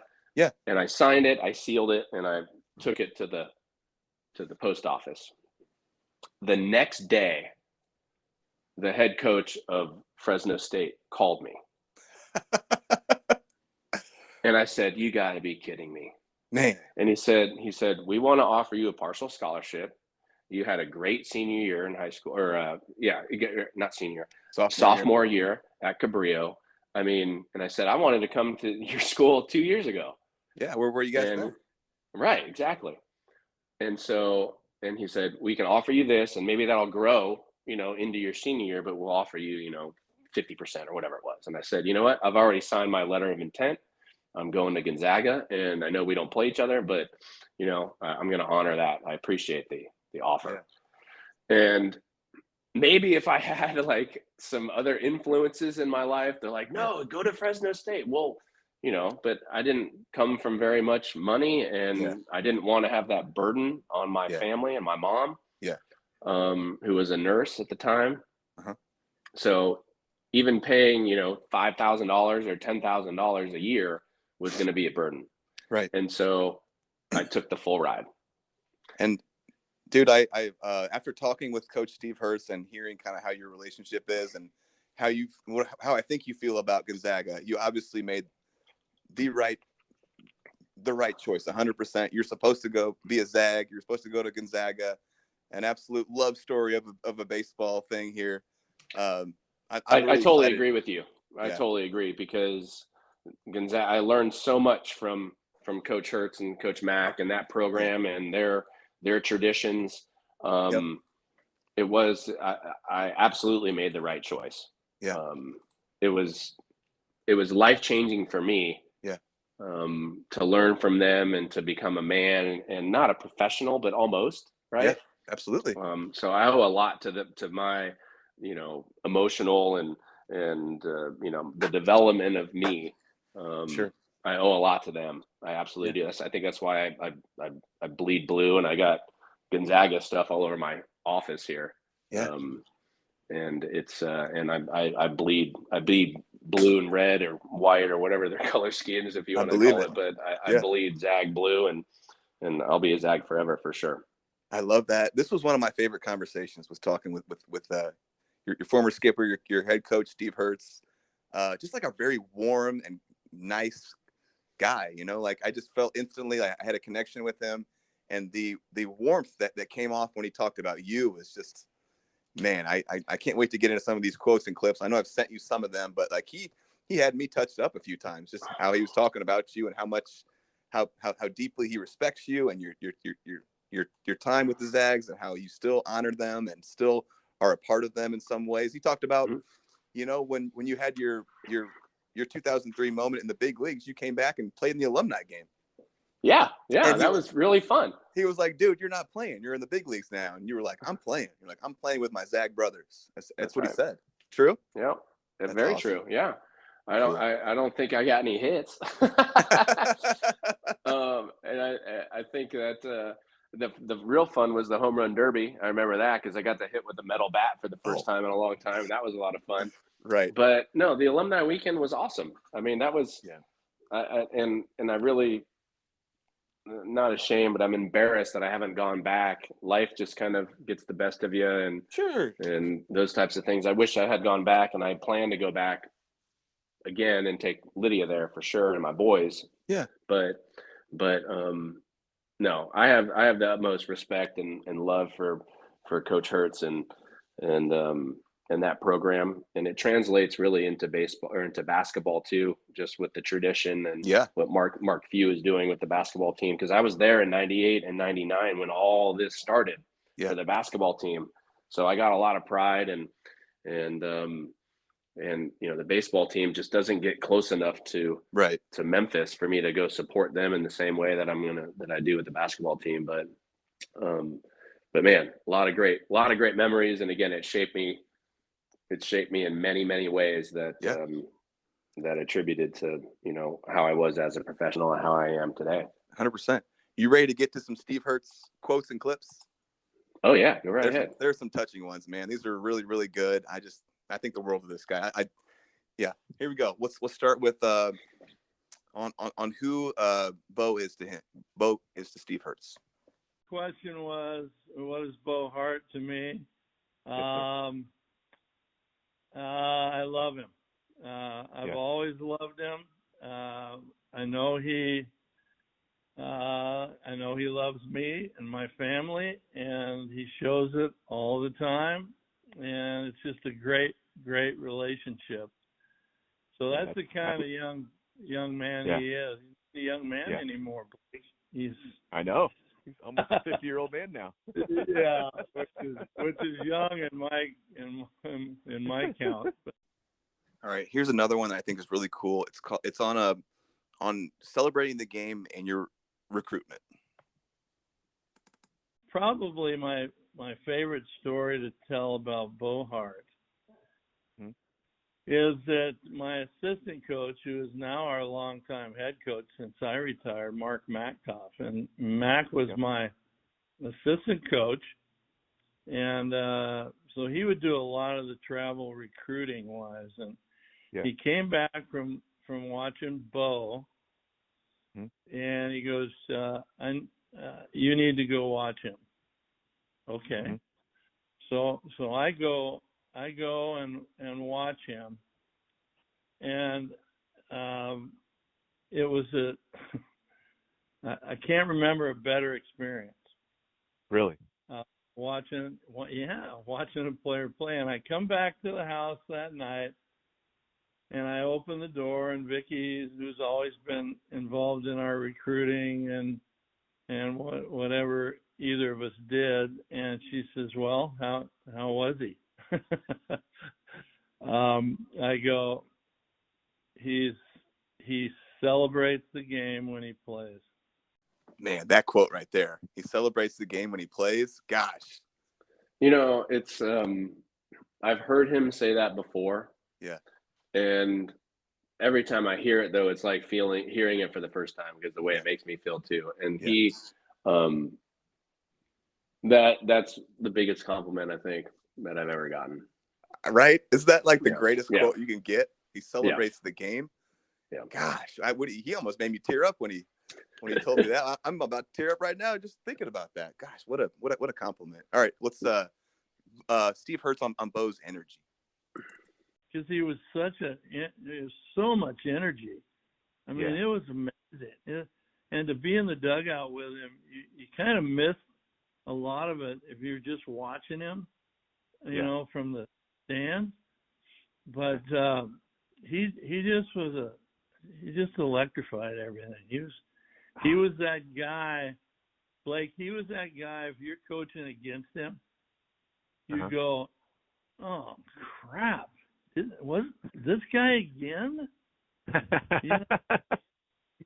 Man. I thought he was just up there last inning. You know, and those are the guys that are just tough outs, just love to compete. And he was beautiful at that. And then last one on being beloved by the Zags. He was. I wouldn't say this about too many players because you have to earn it, but he was beloved, and he is still beloved around here. It's 20 years later, and if Bo shows up, can make it to an alumni weekend, that message just spreads like wildfire, and Bo's going to be here. I'll tell you a little story about after his first year, after that 2003 year that he spent with St. Louis. He came back to the alumni game, and when I first saw him, he had his bag full of gear, and I go, "Hey, dude, you're not going to play. I mean, you're on the verge of you keep this thing up, and you're in the Hall of Fame." And he goes, "Coach, I'm playing. These are my brothers. These are my Zag brothers. I'm going to play." Man, that is some great clips. This guy is a quote machine. He is awesome. Yes, he is, and he's an ambassador of that university. He's been there for so long, and totally. His kids went there, and I'm sure his grandkids will go there too. But yeah, he's if I'm beloved, I mean, there's a statue of him somewhere, because I think there actually is a statue of him. Yeah, he is incredible. He really is, and it's Steve Hertz Field is what it is. I mean, he's iconic, and for him to say those things is just amazing. It puts me back right on that field that doesn't exist anymore that I played on, but it puts me right back there, and so many great memories for sure. Yep, I've got some quotes we can start going through. You ready? Yeah, can we take a break for a second? Of course. All right, picking it back up. You good to go, brother? I'm good, thank you. Okay, cool. Yeah, absolutely. So we were just about to get into some of our Steve Hertz quotes here. And like I said, I just had an amazing conversation with this guy. He thinks the world of you. You obviously feel likewise. I'll just go ahead and start. A lot of great times, a lot of great memories, a great player, a great person. Let's see. He is right up there, Blake. As a young man, we've carried on a relationship ever since he played with me. We already ripped through some of these clips. A great family man, a great husband, a great dad. He said you loved to pull the ball when you got there. Could really run. Had a motor about him, going 100 miles an hour. Really loved pulling the ball. Emphasize that. And that's interesting because later on, when I talked to Steve Balboni, he talked about all the work you guys did about going with the pitch and hitting balls the opposite way. And that really was a big moment for you. So we'll circle back to that. But that's cool to get context like that, I think. I wouldn't say this about too many players, but he was beloved. We already said that. Jason Bay played in the alumni game. Mike Redmond. All three came back and played in the alumni game. Wanted to be playing with their Zag brothers. Should have been drafted higher, but he wasn't prototypical. Played some short for us mostly. All my coaching friends had a love-hate relationship watching Bo. Bo made a play that gives my friend nightmares still. Rich Hill, a Jeter-like play, said you went in the hole, a jump throw, had a really strong arm. Your name still comes up. On like an all-time Gonzaga team, he would have you leading off playing short. Of all the players that he's played with, I asked him like where you would fit into that. Said no question in terms of the greatest players he's had. Was unbelievable defensively. That's how he played here as well, just diving everywhere. It was like he had to dive. I got to dive is what he said. That was who he was, the classic guy that you just don't see as much anymore. No question could have seen him having a longer big league career. If you can do it for 2 weeks, 2 months, whatever, hit 280-ish, you can do it for a career. You just have to figure out the adjustments. He had all the intangibles, mentally, emotionally, a real student of the game, such a Zag fan of everything we do here. His love for the game is unmatched. You couldn't turn him off. His motor was going all the time. A lot of people said something like that. a spectacular guy to have in the dugout. Just very warm words by Mr. Steve Hart here. Can you start talking about your experience at Gonzaga, actually playing there, and like what was that like going from kind of like a high schoolish junior college program to a real Division I program where it's serious? Yeah, it was serious. It was definitely, I'm not saying it was a business by any means, but it was real. It was a real program, and I really like being a part of it. I wish we had more fans when I was playing there, because I think that, maybe there was 200 people there on a Friday night. Yeah. It is what it is. Yeah. You go to an Ole Miss Rebels baseball game, there's 15,000 people there. Give me a break. Absolutely packed. Yeah. The camp, it was small. There's 4,000 kids that went to that school. That was it. That's it. I didn't realize it was that small. Wow. It's bigger now, but there was, I think it was like 3,900 was undergrad, and it's, it was way up in the Northwest. Yeah. It snowed during one of our games one time. Like, it just wasn't, it was a D1 college, and I felt important. I did, Sure. I was the starting shortstop.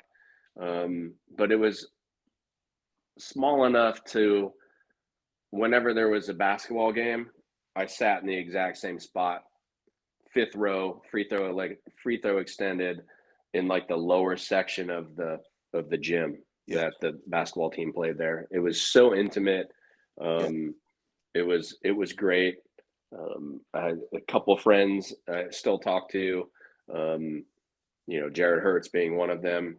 We're gonna get to him. I talked to him too. Yeah. He's awesome. He's a Steve Hertz in training for sure. Just him being an ambassador of that university, and he does a lot for the school, and he's a Zag forever as well. But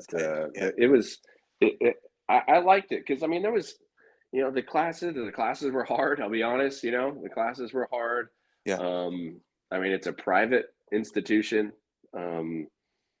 There's the education department, because I was a non-teaching phys ed major, and really great people.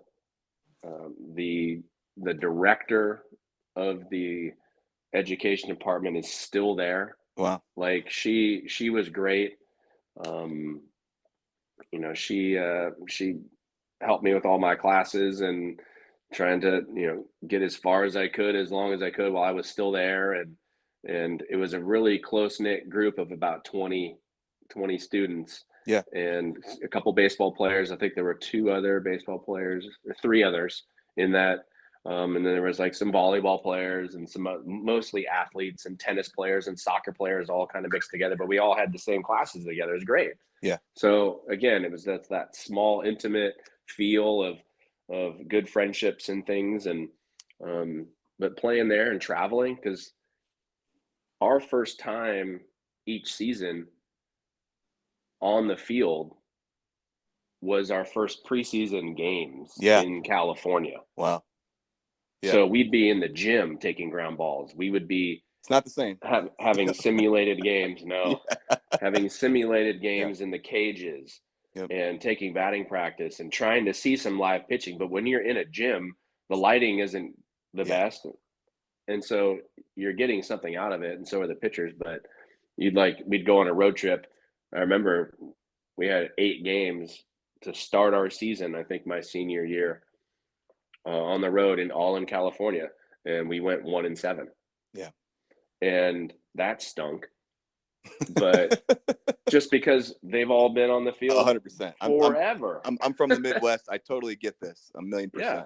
Yep. Totally. So that was a little bit of a disadvantage just competitively, but I think we ended up, competing, and they are more of a winning school now, a winning organization now, program now, than when I was there. But I had a lot of fun. It got me to the next level. Yeah. But those times, those times at Gonzaga were really fun for me. And, you know, it's when I grew up a lot because I was away from home for the first time. I lived in an apartment, you know, I'm paying my own rent and that type of maturity. Yeah, absolutely. Man, shake and bake chicken and scallop potatoes in a box was like staple. That was a staple. That and tuna and ramen. That's what I grew up or survived on when I was there. It's interesting in college what you figure out you can cook and you know sustain yourself. That's right. Other than when when my teammates would swipe me into like the cafeteria, you know, they had the meal plan and they're like, "Go ahead, Bo." Yep. That was awesome. So many great meals in that place. Oh yeah. But you know, I held my own as a student, and I got better as a player. I mean, a really strong junior year, 335, 13 bombs. Yeah, first year in D1. That's not bad, I guess. Hey, now, man, I'll take those every day. Yeah, and then not only that, but you attracted enough attention that you went and played in the Cape after this, in the famous Cape Cod League. That was a great experience too. I mean, one of the ultimate experiences in baseball. This is the famed Cape Cod League. This is the top tier for, you know, major league prospects. I mean, dang near over 3/4 of the people that play in that league are going to play professional ball of some sort. And it's a crazy who's who of names that have played in it. I would love to hear about your experience playing in the Cape. Yeah, that was between my junior and senior year. It's a wood bat league. So that was the first time I played with a wood bat league, or with a wood bat. I think I hit 200. But competition is just insane. It's all the best college players. Yeah. From that year, and I mean, I believe one of the stats that I read when I was there, because that was. It was very prestigious, and I was honored to be there. And I don't know. I mean, Coach Hertz got me there, right? Yeah. And Jason Bay played there the next summer, I believe. Right.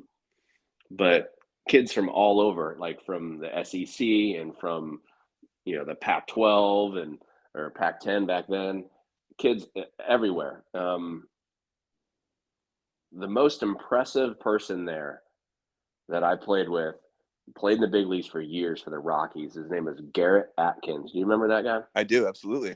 So Garrett Atkins was on my team. He went to UCLA, right? He and Chase Utley were there. Mm-hmm. And Chase, I think, was there as a freshman or a sophomore, I think. Mm-hmm. And he was not on my team, but Garrett was on my – I want to say he was on my team. I'm trying to remember, but this is a long time ago. I want to say that he was on our team. He hit like 330. Wow. And – pull the ball once. Really? Every ball that he hit was like either a single two-hopper to the right fielder, or it was, you know, in the gap for a double. Yeah. Right. And I was like, I was amazed at him. And I asked him when I was there, I was like, how have you become this type of hitter? Mm-hmm. I didn't ask him, how do you do that? I was just like, how did you become this? He's like, that's all my dad and I worked on growing up. And from what I can remember was to let the ball travel and hit the ball the other way. And you'll pull it on your own. You don't have to practice that much. Interesting. And I mean, he had a 10-year big league career. I don't know. You know, but he was by far, he won the batting title that summer. Cool. Right. Yeah. Man, that was a really good summer. There's a lot of guys who played in the big leagues. This must have been surreal from you, dude. Like, a couple of years before this, you are getting no scholarship offers out of high school. You're walking on at some kind of okay-ish junior college, and now you're in the Cape. What a ride, man! Had no idea what the Cape was. Man. I had no goals. I had no aspirations other than to keep playing somewhere. Yeah. Is this league good? This is cool, I guess. I don't know. I mean, Cape Cod, Massachusetts. But it was very prestigious. And I think, you know, like going there and just competing, I think it knocked my ego up at the beginning, but then back to reality during, because I hit 200. Right. But it was the first time I got to play in front of 1,000 people. Yeah. Like every game was like 1,000 or 2. And I'm like, this isn't what? This is incredible. So I had a lot of fun with that. We had another guest on, PJ Finnegan, who was in the Cape, and he got to talk about it. And it was just like, I grew up thinking the Cape was amazing. Like, I've known about the Cape since I was a little kid, so it was just fascinating to hear kind of like how the fans line the side of the fields, and there's all kind of, it's not, it's like a really unique experience. It's very intimate, and you live with host families, and it's just, and all the games are close. Like, you're like an hour away from everyone. Is that essentially it? Or less? Yeah, or less. Yeah, stuff like that. No, it was really fun. I paid for Catuit, right? The Catuit Cavaliers, and if you remember the movie, what was Summer the Catch. movie? Summer Catch, right? The movie filmed it like his home, even though he was on the Chatham Maze. They used the Catuit field. Really? So it was. We are back. We're talking all things Cape Cod right now. Let's go, buddy. Yeah. So what the cool part about that Catuit field was, you'd pull off like this 2-lane road, and it was tree lined, and you have this parking lot that maybe 100 cars can be at, or 200 cars. Yeah. And then the field, like, you drove up like literally to the backstop of the field looking out, and in the outfield there were no stands. It was just the trees. Yeah. So it was just this cut out field. Yeah. That when you hit a ball into the outfield, it went into the trees. It was it was really cool. So to see it in Summer Catch, when I saw it years later, was really kind of surreal. It was kind of cool. But playing amongst those players, there were a lot of guys that I ended up playing against in the big leagues or in the minor leagues that were in that. So it was cool to be like, hey, high five, and we played together in '98. That kind of thing. So very prestigious. And again, I felt pretty confident going in, but it knocked me back. Sure. Offensively, how I wasn't able to compete very well. But it was a great experience. I got some stories that we probably can't talk about on this podcast, but I had a lot of fun. Yeah. And it was great, and made me a better baseball player, seeing in comparison to where I was, and maybe things that I needed to work on, and the conversations that we would have in the dugout, and and then being able to reminisce about that later. It was a lot of fun, a great experience. And the Summer Catch did a good job, I guess, in Hollywood with that. With how people are getting signed out of there out of nowhere. I think it was Hollywood put its pixie dust onto it for sure. But it was a great experience. It was a lot of fun being so far away from home too. It was on the other coast. Absolutely. Cool. Let me ask you a Summer Catch question. I asked this to my other guest that was in the Cape, because there's a part of this movie that is ridiculous and that irritates me. The Freddie Prinze Jr., whatever his name was in the movie, if you remember, he leaves throwing a no-hitter in the Cape to go like see about that girlfriend, whatever, Jessica Biel or whatever like that. Isn't that ridiculous? Who's leaving in the middle of a no-hitter in the Cape Cod? Like, I would have to agree with you. I would not have done that, even if it was Jessica Biel. It's no, we're not leaving the game, man. We're not leaving the game, man. Like if the girl doesn't understand that, she's not the right one anyway. So that's a very good point, Blake. One thing I wanted to ask about, so you've kind of been like a go with the flow, whatever's in front of you, I'm going to make the best of it. At this point, are you thinking professional baseball is something that could happen now? Are you thinking that? I think I would think yes. Gotta be. And I think it's one of the pamphlets or brochures, if you will, for the team. I don't know how they gave them to us or whatever, but it said 1 out of every 8 players that plays in the Cape plays in the major leagues. That's wow. What a stat. And I was like, maybe I do have a shot. I'm here. Yeah, I'm one of them. I'm here. I've made it here so far. I've steadily progressed. And then I use that really as a learning experience, because I hit 1 home run there. And I remember it really well because it was the bottom of the 8th inning at Catuit. And again, there's 1,000 fans there or more. And it was a 3-run home run to put us in the lead. And then we won the game in the 9th. That is a highlight of my college career. Wow. Because of the sound that I heard when I hit that ball and it was a homer, and like literally the biggest surprise to probably everyone, including myself, that I ended up hitting a home run with a wood bat when I was in college, off some premier closer, right? Yeah. But that I will never forget that. That was a great moment. But I think the failure that I had there was not demoralizing. It was more inspiring. Oh, wow. To hey, I need to get a little bit better. Yeah. And I got one more year to do it, or my career's over. That's great. Great advice. So we go back into our senior year here. Another strong year. I mean, pretty identical stats. 308, 13 bombs. Can you talk about your senior year with the Zags? Yeah. So I was the leadoff hitter both years, and didn't walk a lot, right? And I think really kind of our philosophy there, if you look up the team stats, I think we averaged almost 9 runs a game. Oh, you guys were hitting. And I think we averaged just under 3 home runs a game. Was this the -5 big barrel? Those juice that bags? was 98. So that's the difference. So interesting. I was using a 34-30 my junior year, and I used a 33-30 because it went from drop 5 to drop 3. Yep. In those. Yeah. From my junior to my senior year. That's when they so I was using it. So it was a little bit of a difference. Right. But I had the same ounce but an inch shorter. But I hit the same amount of homers and maybe a little less average. But no, hitting. I mean, playing short. I can put myself right there on that field, and I could put myself on the road, on the plains, and in the locker room, and all of those.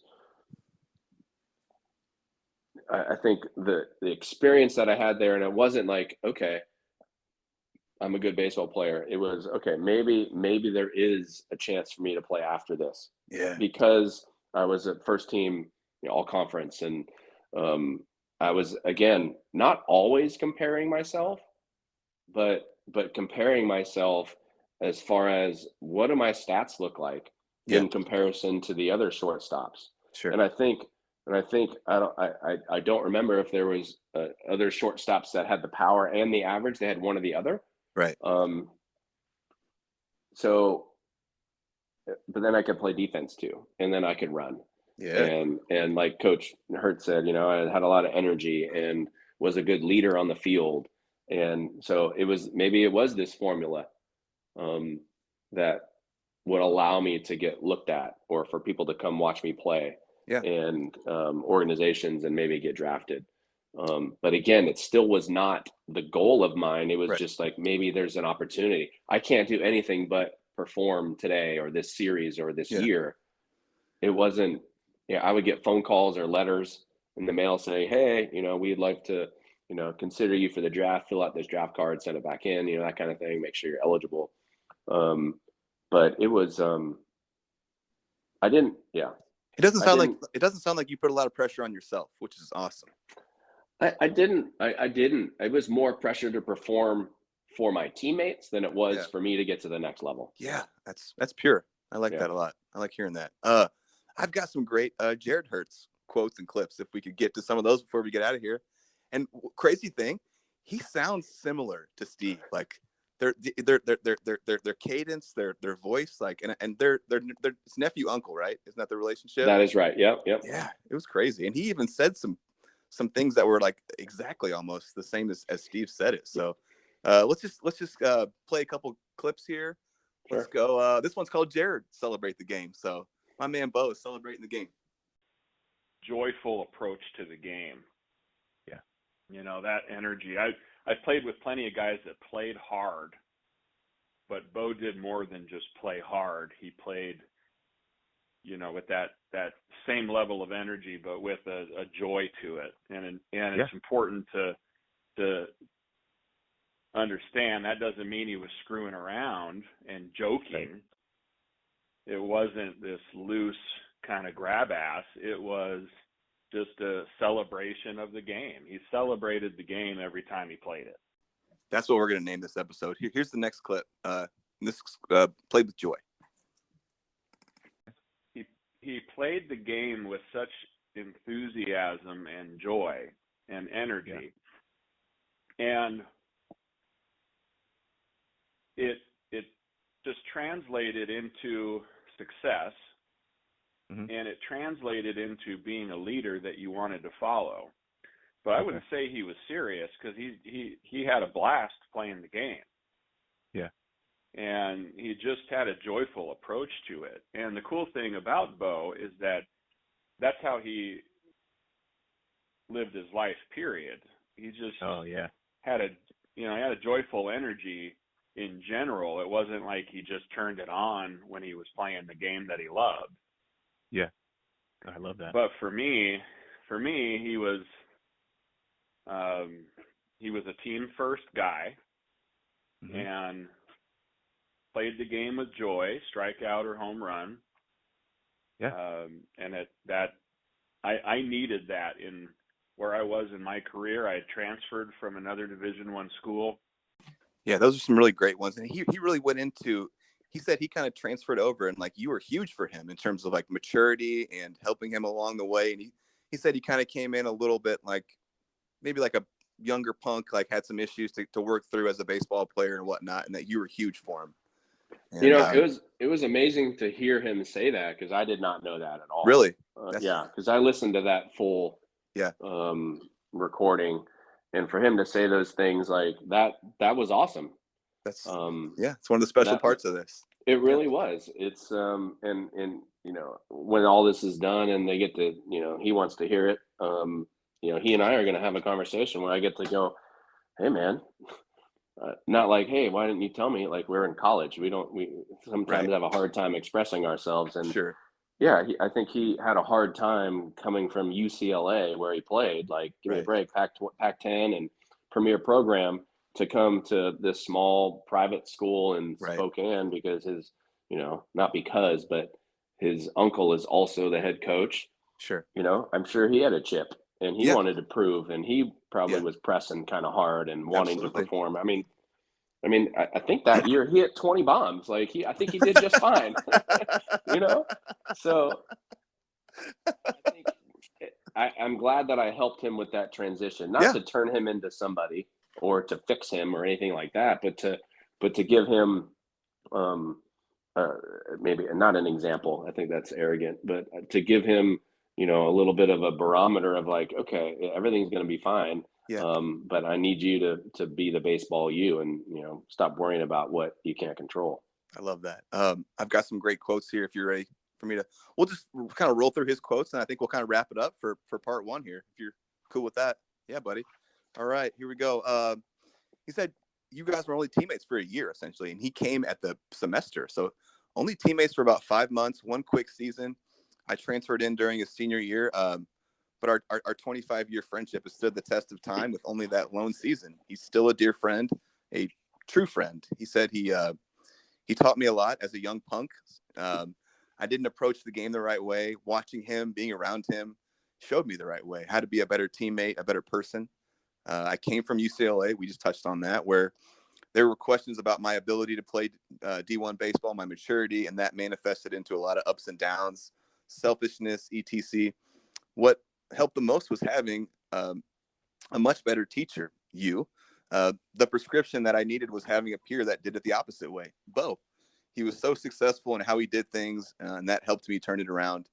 He had some pop, not a slappy singles guy. His effort and hustle created plays that shouldn't have happened.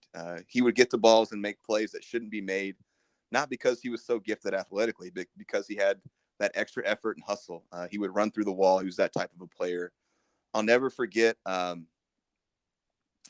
his gentle leadership. It was after an at bat. He said he came back in the dugout and was kind of sulking, and you came over and kind of said essentially, let's try and forget about that at bat and move on, but like in a gentle way. It wasn't like, hey, dummy, like, wake up. He said you did it in a way that made him understand, and he felt receptive to it, and it was more impactful than even a coach coming down and talking to him. Called you a team guy, unselfish, always wanted to be one of the guys. It was crazy. If he had been playing now with social media, it would have been even crazier, like the whole Bo Hart mania when that thing erupted. I totally agree with that. I mean, that was 2003, which is kind of the infancy of some of these social medias. And now if there was like TikTok and Instagram and all these things, I mean, gosh, who knows how huge that would have been. It was already huge. In my job, I've traveled to Memphis a few times, and I've always liked talking with people there and bringing up his name. It's very clear to me he's made an impact on the city of Memphis.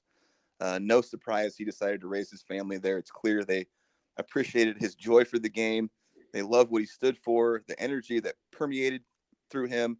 Fans felt that, and it was magical, and Cardinals fans felt the magic. I totally agree with that. What a great quote for us to finish on here. Bo, this has been awesome, man. I feel like I'm talking to an old friend here. This is going great. I can't wait to get to the next parts and really fill in the blanks of parts of your career that you have thoughts on, and we can get more context. And if you have anything you want to share, hit me with it. Otherwise, I really appreciate you guys tuning in.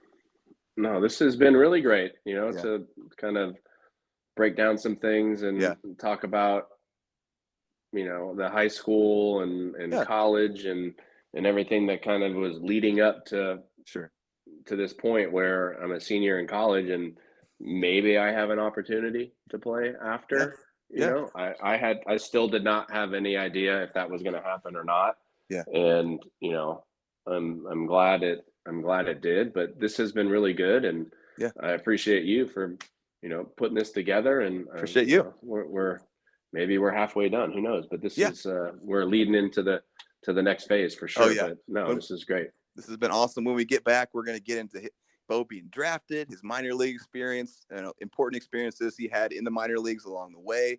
And then we're going to get into what I'm going to call Bo's magic moment, which I could not be more excited to talk about. I have an outrageous amount of quotes and clips and thoughts, and the amount of research I did with that is insane. So I'm ready to, I have it teed up for you. All you got to do is take a good swing. And I hear you're a great golfer and that you've golfed with Dan Patrick. So we'll get into that as well, my man. I've got it all. And so Bo, thank you for your time, man. This has been amazing. Thank you everyone out there who is listening. Hopefully we'll get the next part or next couple parts, done in the next week or so. And this has been great. So thank you, Bo. I appreciate you. No, this has been really great for me too. I look forward to the next one. Yeah, buddy. Post-game spread. We are out.